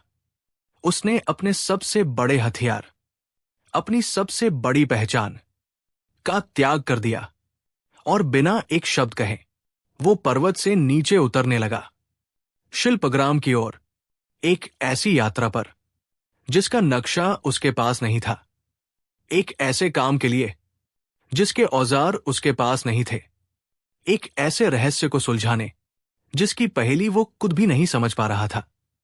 वो जा रहा था ये जानने के लिए कि बिना हाथों के एक कलाकार कैसे कला को जन्म देता है। वो जा रहा था ये खोजने के लिए कि प्रेरणा नदी का असली स्रोत क्या है। क्या कवि उस स्रोत को खोज पाएगा? वो बिना हाथों के चट्टानों को कैसे हटाएगा? और प्रेरणा नदी का वो रहस्य क्या है जो पूरे गांव की किस्मत से जुड़ा है? उस एक पत्ती की खामोश पुकार हम सबके दिलों में अब तक गूंज रही है। हम सब उस भीड़ में, उसी पेड़ के सामने खड़े थे जहां सदियों के सूखे के बाद जिंदगी की पहली बूंद पत्ती बनकर फूटी थी। हम उस मोड़ पर थे जहां विश्वास और संदेह के बीच एक महीन धागा खिंचा हुआ था। वक्त जैसे थम गया था। हवा रुक गई थी। लोगों की सांसें अटक गई थी। उनकी आंखों के सामने एक असंभव सच था, एक ऐसा सच जिसे उनका दिमाग मानने को तैयार नहीं था, पर जिसे उनकी आत्मा ने एक पल में पहचान लिया था। कितनी अजीब बात है ना? हम चमत्कारों के लिए प्रार्थना करते हैं, लेकिन जब वो हमारे सामने आते हैं तो हम उन पर सबसे पहले संदेह करते हैं। भीड़ में जो खामोशी थी वो अब एक बेचैन कानाफूसी में बदल गई। ये कैसे हुआ? ये कोई भ्रम तो नहीं? एक पत्ती से क्या होगा? हमें एक नदी चाहिए, एक पत्ती नहीं। गुस्सा अभी मरा नहीं था, वो बस कुछ पलों के लिए हैरान हो गया था। गांव का मुखिया धीरज सबसे पहले उस सम्मोहन से बाहर आया। उसने अपनी आंखों को मला जैसे वो किसी सपने को झटक देना चाहता हो। ये कुछ नहीं, वो गर्जा, अपनी आवाज में जबरदस्ती का विश्वास भरते हुए। ये प्रकृति का खेल है। इस मरे हुए पेड़ में शायद कोई जान बची होगी। इसका इस ढोंगी से कोई लेना देना नहीं है। उसने कवि की ओर नजरत से देखा। प्रेरणा का स्रोत, प्रेम का स्रोत, आनंद का स्रोत उसे किसी बाहरी चट्टान ने नहीं, हमारी अपनी नकारात्मकता ने, हमारे अपने अंदर की गांठों ने रोक रखा था। अब कवि को समझ आया, ऋषि ने उसे बिना हाथों के काम करने क्यों कहा था। क्योंकि इस उलझन को, इस दर्द को छेनी थोड़े से नहीं काटा जा सकता था। इसे तोड़ने की कोशिश करते तो ये और मजबूती से उलझ जाता। इस दर्द को सिर्फ प्रेम से, करुणा से ही पिघलाया जा सकता था। इसे ठीक करने का एक ही तरीका था, इसके साथ बस बैठना, इसे अपनी शांति की, अपनी करुणा की ऊर्जा देना। कवि ने एक गहरी सांस ली। ये उसके जीवन की सबसे बड़ी परीक्षा थी। उसने अपने सामने उस भयानक, दर्दनाक दृश्य को देखा, और वो वहीं उन उलझी हुई जड़ों के सामने ध्यान में बैठ गया। उसने कुछ नहीं किया, कोई मंत्र नहीं पढ़ा, कोई प्रार्थना नहीं की। वो बस बैठ गया और अपनी सारी चेतना को, अपने अंदर की उस शांति को, उस मौन को, उस संगीत को उन जड़ों की ओर प्रवाहित करने लगा। वो उनके दर्द को महसूस कर रहा था, उनकी घुटन को महसूस कर रहा था, उनकी चीखों को सुन रहा था, और वो उन्हें जज नहीं कर रहा था। वो बस उन्हें अपनी स्वीकृति दे रहा था, अपनी करुणा, कंपैशन दे रहा था। जैसे एक मां अपने रोते हुए बच्चे को बस अपनी गोद में लेकर चुपचाप बैठी रहती है। ये पल, ये खामोश समर्पण, ये बिना कुछ किए सब कुछ करने की कला, अगर इसने हमारे अंदर के किसी सोए हुए तार को छुआ है, अगर हमें लगा है कि हमारे अंदर भी कुछ ऐसी ही उलझी हुई जड़ें हैं जिन्हें करुणा की जरूरत है, तो चलिए इस एहसास को अपने तक न रखें, इस रोशनी को, इस समझ को आगे बढ़ाएं। इस वीडियो को लाइक करें, इसे उस किसी अपने को भेजें जो शायद अपने अंदर के दर्द से लड़ रहा हो, और सब्सक्राइब करें ताकि हम सब मिलकर इस हीलिंग के रास्ते पर एक दूसरे का हाथ थाम सकें। कमेंट्स में नमो बुद्धाय, नमो बुद्धाय जरूर लिखें। ये शब्द नहीं, एक एहसास है। ये बताता है कि हम सब जागने की इस यात्रा में एक साथ है, और अगर हमारा दिल इस पल में कृतज्ञता से भर गया हो, सुपर थैंक्स के जरिए हम अपना प्रेम और सहयोग हम तक पहुंचा सकते हैं। आपका हर एक इशारा इस जगह को और भी गहरा और पवित्र बनाने में हमारी मदद करता है। एक दिन बीता, 2 दिन बीते, एक हफ्ता बीत गया, कवि वही बैठा रहा, अचल, अडिग। गांव वालों ने जब उसे वहां देखा तो उनका गुस्सा और बढ़ गया। देखो इस ढोंगी को, धीरज मुखिया गर्जा। हमने सोचा था ये कुछ करेगा, और ये यहां आकर सो रहा है। इस मरे हुए पेड़ के सामने बैठकर ये नदी को वापस लाएगा। ये हम सबका समय बर्बाद कर रहा है। कोई और चिल्लाया, इसे यहां से हटाओ, इसे गांव से बाहर निकालो। भीड़ का गुस्सा बढ़ता जा रहा था। वो कवि की ओर बढ़ने लगे। उन्हें कवि की शांति उनकी अपनी अशांति का आईना दिखा रही थी, और वो उसे बर्दाश्त नहीं कर पा रहे थे। वो कवि को घसीटकर वहां से हटाने ही वाले थे। धीरज ने उसका कंधा पकड़ने के लिए हाथ बढ़ाया ही था कि तभी एक छोटी सी लड़की, जो भीड़ में सबसे आगे थी, चिल्लाई। देखो, सब रुक गए। सबकी नजरें उस दिशा में गई जहां लड़की इशारा कर रही थी। उन उलझी हुई, काली, डरावनी जड़ों के बीच एक जड़, जो एक रोते हुए इंसान जैसी दिखती थी, उसके ठीक ऊपर एक नन्ही सी हरी पत्ती फूट आई थी। वो पत्ती उस घने अंधेरे में एक जुगनू की तरह चमक रही थी। एक असंभव से चमत्कार का पहला संकेत। भीड़ जहां की तहां जम गई। उनकी आंखों में अविश्वास था। ये कैसे हो सकता है? लेकिन कहानी यहां तत्व नहीं होती। क्या वो एक पत्ती पूरे गांव का विश्वास बदल पाएगी, या उनका गुस्सा, उनकी अधीरता इस नाजुक से चमत्कार को शुरू होने से पहले ही कुचल देगी?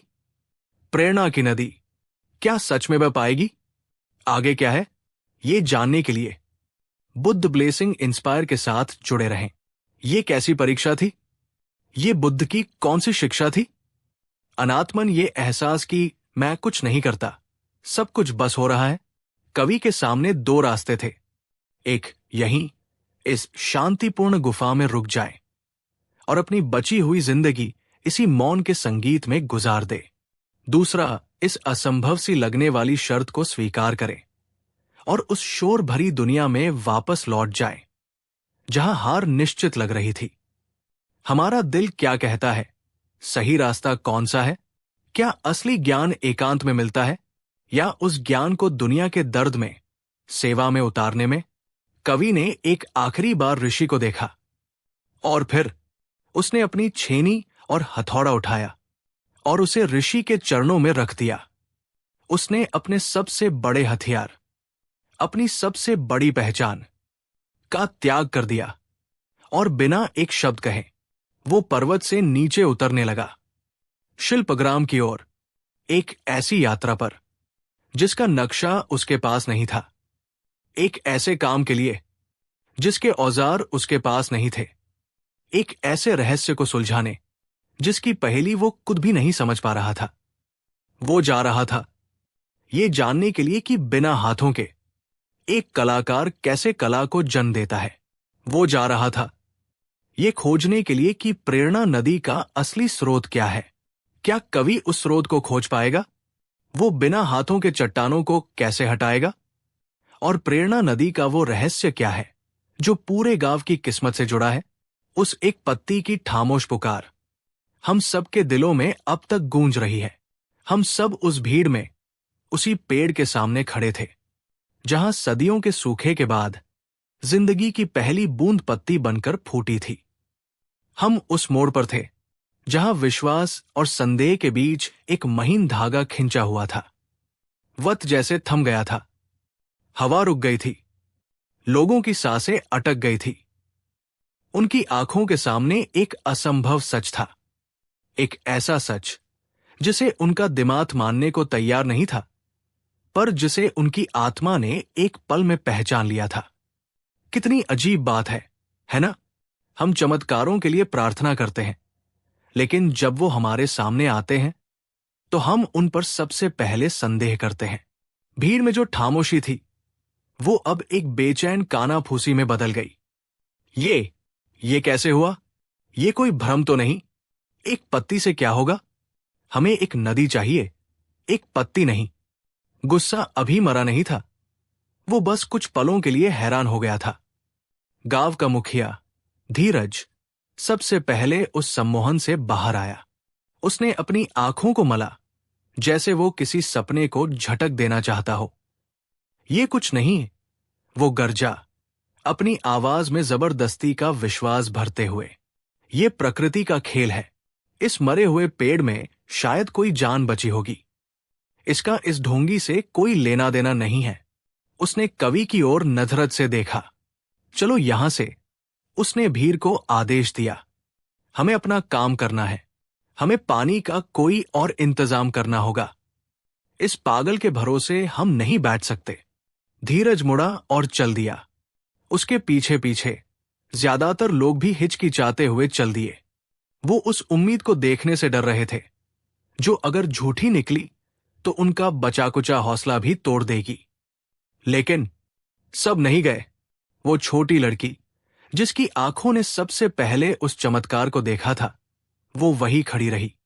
एक बूढ़ी अम्मा जिसकी आंखों में गांव की सारी कहानियां थी, वो एक पत्थर पर बैठ गई। एक नौजवान जो गांव छोड़कर जाने की सोच रहा था, वो भी रुक गया। कुछ लोग जिनके दिलों में अभी भी एक छोटा सा कोना बाती था जहां संदेह की दीमक नहीं पहुंची थी, वो रुक गए। वो कुछ बोले नहीं। उन्होंने कवि से कोई सवाल नहीं किया। वो बस दूर से खामोशी से देखने लगे। दिन रात में ढल गया, रात सुबह में। कवि उसी तरह अचल बैठा रहा। और दूसरे दिन एक और पत्ती फूटी, एक और जड़ पर जो एक कसकर बंधी हुई मुट्ठी जैसी दिखती थी। तीसरे दिन 3 और पत्तियां उस चीखते हुए मुंह वाली जड़ के पास। अब ये कोई संयोग नहीं लग रहा था। ये एक धीमी खामोश क्रांति थी। करुणा की ऊर्जा नजरत और दर्द के पत्थर को धीरे धीरे तोड़ रही थी। बुद्ध की शिक्षा हमें यही तो सिखाती है। नजरत को नजरत से तत्म नहीं किया जा सकता। नधरत सिर्फ प्रेम से ही तत्म होती है। अंधेरे से लड़ने की जरूरत नहीं होती, बस एक छोटा सा दिया जलाने की जरूरत होती है। कवि वो दिया बन गया था और उसकी रोशनी अब धीरे धीरे फैल रही थी। जो लोग रुक गए थे वो अब रोज आते, वो बस बैठते, कवि की तरह खामोशी से। वो कुछ करते नहीं थे, पर उनकी उपस्थिति, उनकी सामूहिक शांति उस जगह की ऊर्जा को बदल रही थी। हम अक्सर सोचते हैं कि बदलाव लाने के लिए हमें बड़े बड़े काम करने होंगे, आंदोलन करने होंगे, लड़ाइयां लड़नी होंगी। पर शायद सबसे बड़ा बदलाव तब आता है जब हम बस शांत होकर, प्रेम और स्वीकृति के साथ किसी चीज के साथ मौजूद होते हैं। लेकिन जो लोग नहीं रुके थे, उनका गुस्सा और उनकी बेचैनी बढ़ती जा रही थी। खासतौर पर धीरज की। उसे नींद नहीं आती थी। उसे वो हरी पत्तियां एक चुनौती की तरह लगती थी। कवि का मौन उसे एक ताने की तरह चुभता था। वो गांव का मुखिया था, उस पर पूरे गांव की जिम्मेदारी थी, और वो असफल हो रहा था। उसकी असफलता उसे हर सूखी दरार में, हर उदास चेहरे में, हर खाली कुएं में दिखती थी। और इस असफलता के पीछे एक और गहरा, निजी दर्द छिपा था। एक दर्द जिसे उसने कभी किसी को नहीं बताया था।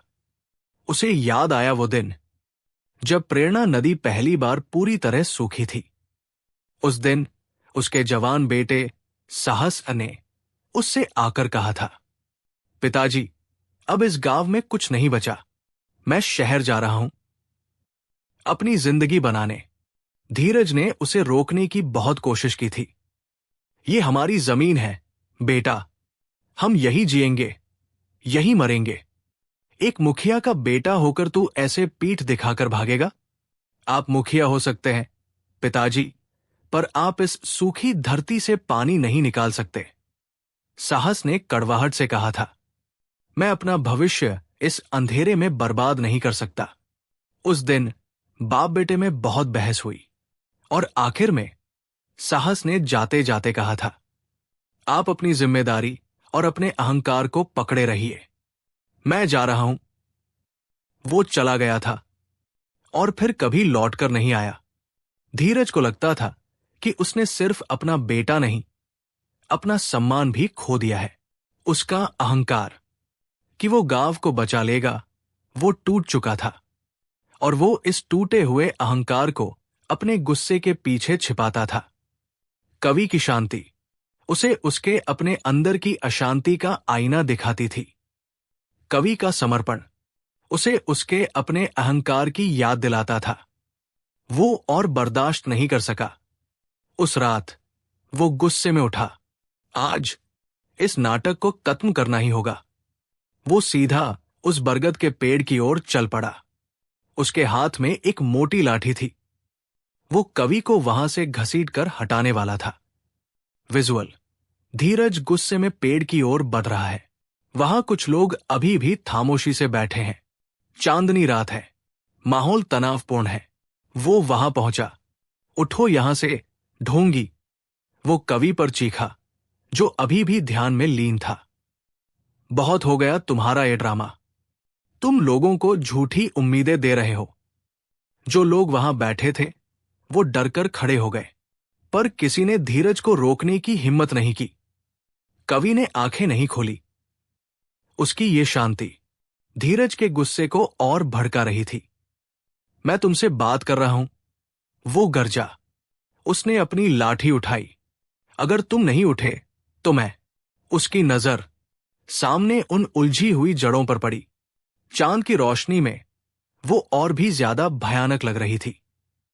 और तभी उसे वो दिखा, एक जड़ जो मोटी और सीधी थी और जिसके आखिरी सिरे पर एक गांठ थी।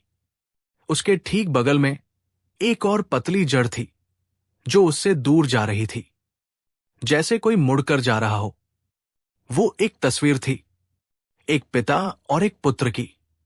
एक पुत्र जो अपने पिता को पीठ दिखाकर हमेशा के लिए जा रहा था। धीरज के हाथ से लाठी छूटकर जमीन पर गिर गई। उसके पैर कांपने लगे। वो वो तो उसकी कहानी थी, उसकी और साहस की कहानी इस पेड़ की जड़ों में खुदी हुई थी। वो पेड़ सिर्फ गांव का दर्द नहीं दिखा रहा था, वो हर एक इंसान का निजी दर्द दिखा रहा था। वो एक आईना था। धीरज जमीन पर घुटनों के बल गिर पड़ा। उसके अंदर का सारा गुस्सा, सारा अहंकार एक पल में पिघल गया और उसकी जगह ले ली सालों से दबे हुए अथाह दर्द ने। वो रोने लगा, एक बच्चे की तरह, बिल्ख बिलख कर। वो गांव के लिए नहीं रो रहा था, वो अपने बेटे के लिए रो रहा था, वो अपनी बेबसी के लिए रो रहा था, वो अपने अकेलेपन के लिए रो रहा था। मुझे माश कर दो, साहस, वो टूटी हुई आवाज में फुसफुसाया। मैं एक अच्छा पिता नहीं बन सका, मैं तुम्हें समझ नहीं सका। उसकी हर एक सिसकी उसके अंदर की एक गांठ को खोल रही थी।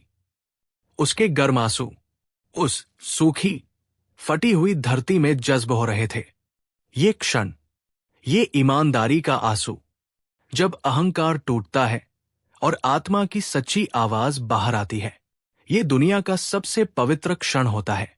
अगर इस पल ने, धीरज के इस टूटन ने, हमारे अंदर भी किसी बंद दरवाजे पर दस्तक दी है, अगर हमें भी अपने किसी दर्द की, किसी गांठ की याद आई है, तो चलिए इस एहसास को अंधेरे में न रखें, इस हीलिंग की रोशनी को आगे बढ़ाएं। इस वीडियो को लाइक करें, इसे उस किसी अपने को भेजें जिसे शायद रोने के लिए एक कंधे की जरूरत हो, और सब्सक्राइब करें ताकि हम सब मिलकर इस यात्रा पर एक दूसरे का सहारा बन सकें। कमेंट्स में नमो बुद्धाया, नमो बुद्धाय जरूर लिखें। ये सिर्फ शब्द नहीं, ये हमारी सामूहिक प्रार्थना है।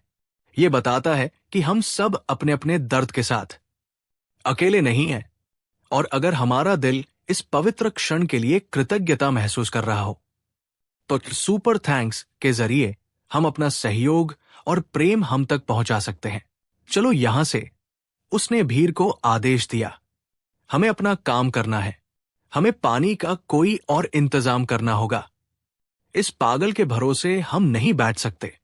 धीरज मुड़ा और चल दिया। उसके पीछे पीछे ज्यादातर लोग भी हिचकिचाते हुए चल दिए। वो उस उम्मीद को देखने से डर रहे थे, जो अगर झूठी निकली तो उनका बचा कुचा हौसला भी तोड़ देगी। लेकिन सब नहीं गए। वो छोटी लड़की, जिसकी आंखों ने सबसे पहले उस चमत्कार को देखा था, वो वही खड़ी रही। एक बूढ़ी अम्मा, जिसकी आंखों में गांव की सारी कहानियां थी, वो एक पत्थर पर बैठ गई। एक नौजवान, जो गांव छोड़कर जाने की सोच रहा था, वो भी रुक गया। कुछ लोग, जिनके दिलों में अभी भी एक छोटा सा कोना बाती था, जहां संदेह की दीमक नहीं पहुंची थी, वो रुक गए। वो कुछ बोले नहीं, उन्होंने कवि से कोई सवाल नहीं किया। वो बस दूर से, खामोशी से देखने लगे। दिन रात में ढल गया, रात सुबह में। कवि उसी तरह अचल बैठा रहा। और दूसरे दिन एक और पत्ती फूटी, एक और जड़ पर, जो एक कसकर बंधी हुई मुट्ठी जैसी दिखती थी। तीसरे दिन 3 और पत्तियां, उस चीखते हुए मुंह वाली जड़ के पास। अब ये कोई संयोग नहीं लग रहा था, ये एक धीमी, खामोश क्रांति थी। करुणा की ऊर्जा नजरत और दर्द के पत्थर को धीरे धीरे तोड़ रही थी। बुद्ध की शिक्षा हमें यही तो सिखाती है। नजरत को नजरत से तत्म नहीं किया जा सकता। नजरत सिर्फ प्रेम से ही तत्म होती है। अंधेरे से लड़ने की जरूरत नहीं होती, बस एक छोटा सा दिया जलाने की जरूरत होती है। कवि वो दिया बन गया था, और उसकी रोशनी अब धीरे धीरे फैल रही थी। जो लोग रुक गए थे, वो अब रोज आते, वो बस बैठते, कवि की तरह, खामोशी से। वो कुछ करते नहीं थे, पर उनकी उपस्थिति, उनकी सामूहिक शांति उस जगह की ऊर्जा को बदल रही थी। हम अक्सर सोचते हैं कि बदलाव लाने के लिए हमें बड़े बड़े काम करने होंगे, आंदोलन करने होंगे, लड़ाइयां लड़नी होंगी। पर शायद सबसे बड़ा बदलाव तब आता है जब हम बस शांत होकर, प्रेम और स्वीकृति के साथ किसी चीज के साथ मौजूद होते हैं, लेकिन जो लोग नहीं रुके थे, उनका गुस्सा और उनकी बेचैनी बढ़ती जा रही थी। खासतौर पर धीरज की। उसे नींद नहीं आती थी। उसे वो हरी पत्तियां एक चुनौती की तरह लगती थी। कवि का मौन उसे एक ताने की तरह चुभता था। वो गांव का मुखिया था। उस पर पूरे गांव की जिम्मेदारी थी, और वो असफल हो रहा था। उसकी असफलता उसे हर सूखी दरार में, हर उदास चेहरे में, हर खाली कुएं में दिखती थी। और इस असफलता के पीछे एक और गहरा, निजी दर्द छिपा था। एक दर्द जिसे उसने कभी किसी को नहीं बताया था। उसे याद आया वो दिन जब प्रेरणा नदी पहली बार पूरी तरह सूखी थी। उस दिन उसके जवान बेटे साहस ने उससे आकर कहा था, पिताजी, अब इस गांव में कुछ नहीं बचा। मैं शहर जा रहा हूं अपनी जिंदगी बनाने। धीरज ने उसे रोकने की बहुत कोशिश की थी। ये हमारी जमीन है बेटा, हम यही जिएंगे, यही मरेंगे। एक मुखिया का बेटा होकर तू ऐसे पीठ दिखाकर भागेगा? आप मुखिया हो सकते हैं पिताजी, पर आप इस सूखी धरती से पानी नहीं निकाल सकते। साहस ने कड़वाहट से कहा था, मैं अपना भविष्य इस अंधेरे में बर्बाद नहीं कर सकता। उस दिन बाप बेटे में बहुत बहस हुई, और आखिर में साहस ने जाते जाते कहा था, आप अपनी जिम्मेदारी और अपने अहंकार को पकड़े रहिए, मैं जा रहा हूं। वो चला गया था और फिर कभी लौटकर नहीं आया।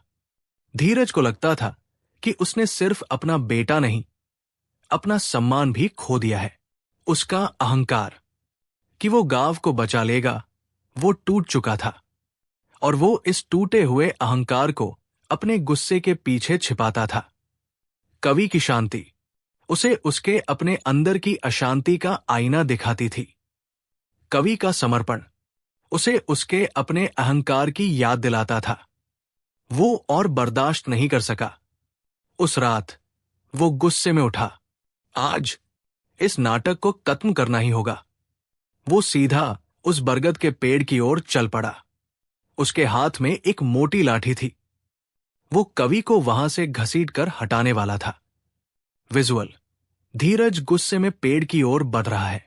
वहां कुछ लोग अभी भी खामोशी से बैठे हैं। चांदनी रात है, माहौल तनावपूर्ण है। वो वहां पहुंचा। उठो यहां से, ढोंगी, वो कवि पर चीखा, जो अभी भी ध्यान में लीन था।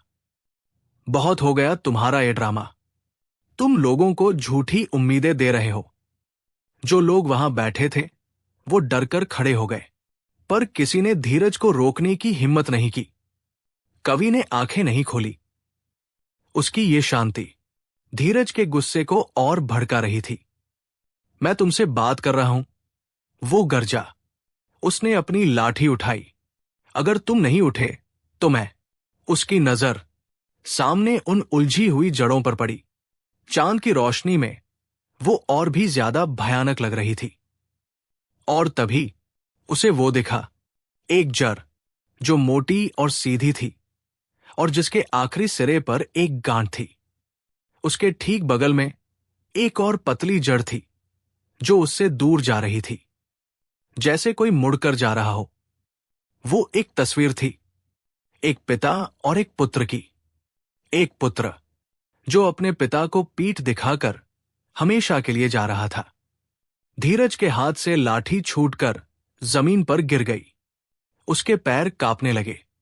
वो तो उसकी कहानी थी, उसकी और साहस की कहानी इस पेड़ की जड़ों में खुदी हुई थी। वो पेड़ सिर्फ गांव का दर्द नहीं दिखा रहा था, वो हर एक इंसान का निजी दर्द दिखा रहा था। वो एक आईना था। धीरज जमीन पर घुटनों के बल गिर पड़ा। उसके अंदर का सारा गुस्सा, सारा अहंकार एक पल में पिघल गया और उसकी जगह ले ली सालों से दबे हुए अथाह दर्द ने।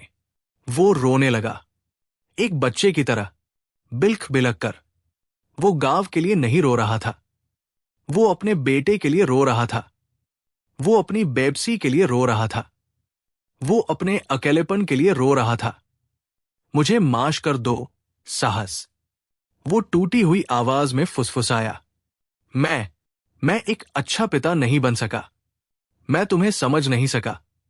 उसकी हर एक सिसकी उसके अंदर की एक गांठ को खोल रही थी।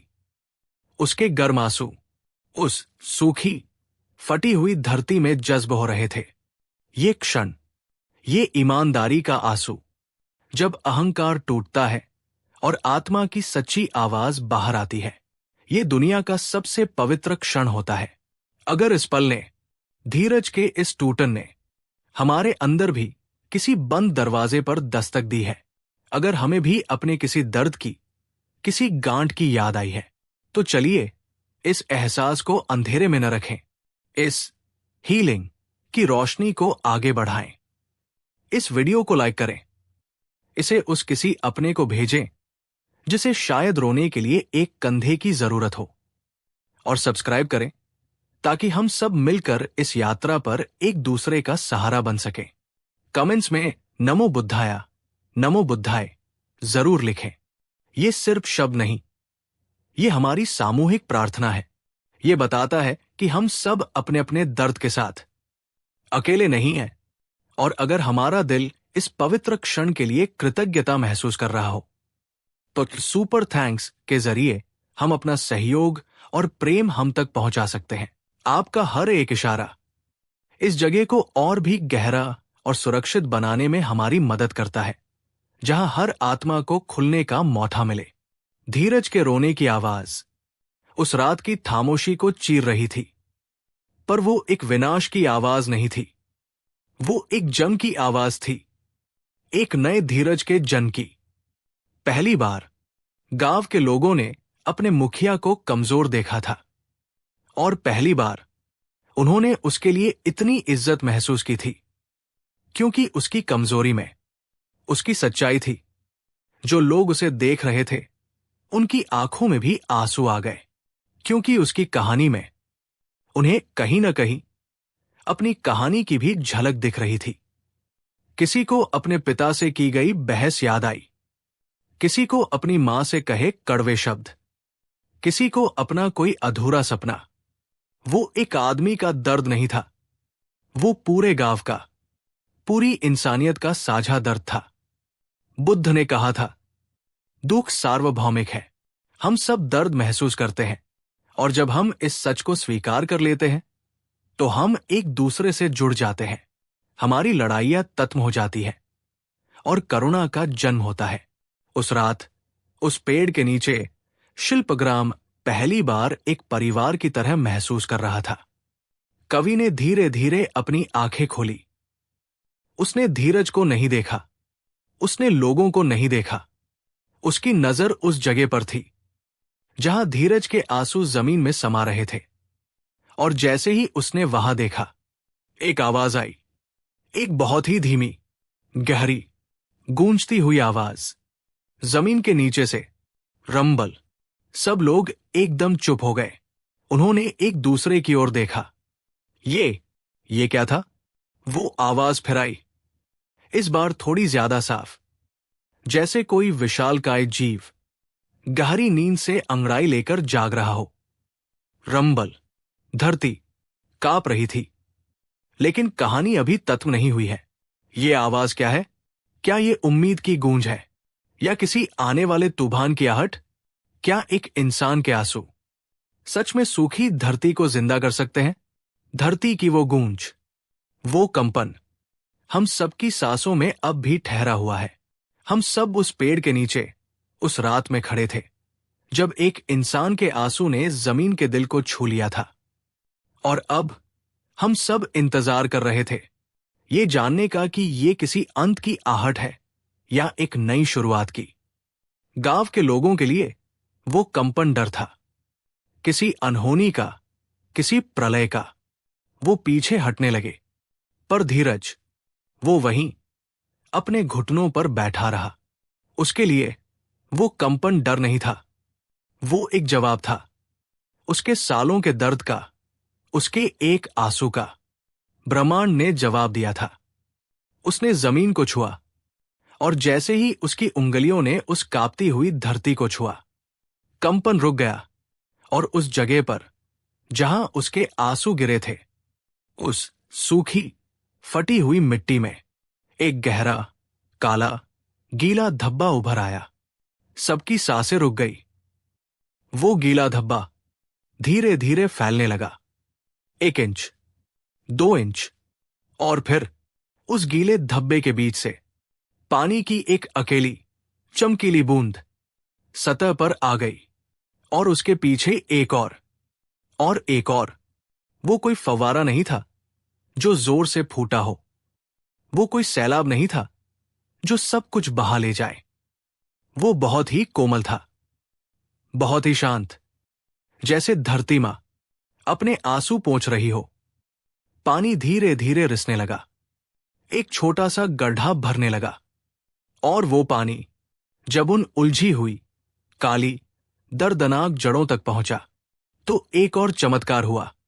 जहां जहां वो पवित्र जल उन जड़ों को छू रहा था, वहां की कालिक धुलने लगी। वो जड़ें जो पत्थर की तरह सख्त हो गई थी, वो नरम पड़ने लगी। उनकी ऐंठन, उनकी गांठें धीरे धीरे खुलने लगी। क्या हमने कभी अहंकार के टूटने में छिपी आजादी को महसूस किया है? धीरज का अहंकार टूटा और उसके आंसू ने वो कर दिखाया जो हजारों छेने थौड़े मिलकर भी नहीं कर सकते थे। उसने नफरत और दर्द की जड़ों को तोड़ने की कोशिश नहीं की। उसने बस उन्हें अपनी सच्चाई के, अपने पश्चाताप के जल से सींचा। और वो जड़ें जो एक दूसरे की दुश्मन बनी हुई थी, अब एक दूसरे का सहारा बनती दिख रही थी। जो मुट्ठी कसकर बंधी थी, वो खुल गई जैसे वो कुछ दान कर रही हो। जो आंखें नफरत से घूर रही थी, वो बंद हो गई जैसे वो ध्यान में चली गई हो। और जहां जहां जड़ें ठीक हो रही थी, वहां वहां से नई हरी चमकीली पत्तियां फूट रही थी। 1, 10, 100, 1000। देखते ही देखते वो मरा हुआ, डरावना दिखने वाला पेड़ जीवन के हरे रंग से भर गया। गांव के लोग जो डरकर पीछे हट गए थे, अब धीरे धीरे आगे आ रहे थे। उनकी आंखों में अब डर नहीं था, अविश्वास नहीं था, सिर्फ कृतज्ञता थी और समझ थी। उन्होंने कवि को देखा, फिर धीरज को देखा, और फिर उस पेड़ को, और उन्हें समझ आ गया। प्रेरणा नदी किसी पहाड़ से नहीं निकलती थी, वो चट्टानों के नीचे नहीं दबी थी। प्रेरणा का असली स्रोत लोगों के अपने दिलों में था, और वो उनकी अपनी नफरत से, अहंकार से और अनकहे दर्द से रुक गया था। ये पेड़, ये सूखी नदी, ये तो बस एक आईना था जो उन्हें उनकी अपनी आत्मा का हाल दिखा रहा था। जैसे ही जड़ों की पकड़ ढीली हुई, उनके नीचे दबा हुआ पानी का असली सोता आजाद हो गया। अब वो एक छोटी सी धारा नहीं थी, एक मजबूत कलकल करती धारा उस पेड़ के नीचे से निकली और अपने पुराने सूखे रास्ते पर बह चली। वो प्रेरणा नदी फिर से जी उठी थी। शिल्पग्राह में जीवन लौट आया था, लेकिन ये पहले जैसा जीवन नहीं था। ये एक नया जीवन था। कारीगरों ने अपने औजार फिर से उठाए, पर अब वो सिर्फ पत्थर या लकड़ी नहीं तराशते थे, वो हर चोट में एक प्रार्थना करते थे। उनकी कला में अब अहंकार नहीं, समर्पण था। उनकी मूर्तियों में अब सिर्फ भावनाएं नहीं, आत्मा थी। धीरज गांव का मुखिया बना रहा, पर अब वो एक कठोर शासक नहीं, एक नरम दिल पिता था। वो लोगों पर हुक्म नहीं चलाता था, वो उनकी कहानियां सुनता था, उनके दर्द को समझता था। और कवि, वो एक नायक नहीं बना जिसे लोग पूजें, वो एक नदी बन गया जो खामोशी से बहती रहती है। वो एक पेड़ बन गया जो चुपचाप सबको छाव देता है। उसने ऋषि की बात को सच कर दिखाया था। उसने बिना हाथ लगाए एक पूरे गांव को बदल दिया था, क्योंकि असली काम हाथों से नहीं, हृदय से होता है। असली शक्ति अहंकार में नहीं, समर्पण में है। उसे समझ आ गया था, अच्छा समय बाहर की परिस्थितियों के बदलने का नाम नहीं है। अच्छा समय भीतर के स्रोत से जुड़ जाने का नाम है। जब हम भीतर से जुड़ जाते हैं तो बाहर की परिस्थितियां खुद ब खुद बदलने लगती है। वो 3 संकेत, खालीपन का एहसास, पुराने बंधनों का टूटना और मौन की पुकार, वो सब इसी यात्रा के पड़ाव थे। एक ककून से तितली बनने के, एक पत्थर से मूर्ति बनने के, एक इंसान से बुद्धत्व की ओर बढ़ने के। कहानी यही तत्म होती है। लेकिन शायद जो सवाल इसने उठाए हैं वो अब भी हमारे भीतर गूंज रहे हैं। क्या हमने कभी अपने जीवन में ऐसा कुछ महसूस किया है? अगर हम उनकी जगह होते तो हमने क्या किया होता? अगर इस कहानी ने हमारे दिल के किसी भी कोने को छुआ है तो इस वीडियो को लाइक जरूर करें और इसे उस किसी अपने के साथ शेयर करें जिसे शायद इसकी जरूरत हो। कमेंट्स में नमो बुद्धाया, नमो बुद्धाय लिखें, ये दिखाने के लिए कि हम सब इस रास्ते पर एक साथ चल रहे हैं। और अगर हमारा दिल इस प्रयास का समर्थन करता है तो आपका सुपर थैंक्स शब्दों से कहीं ज्यादा मायने रखता है। बुद्ध ब्लेसिंग इंस्पायर के साथ जुड़े रहें। नमो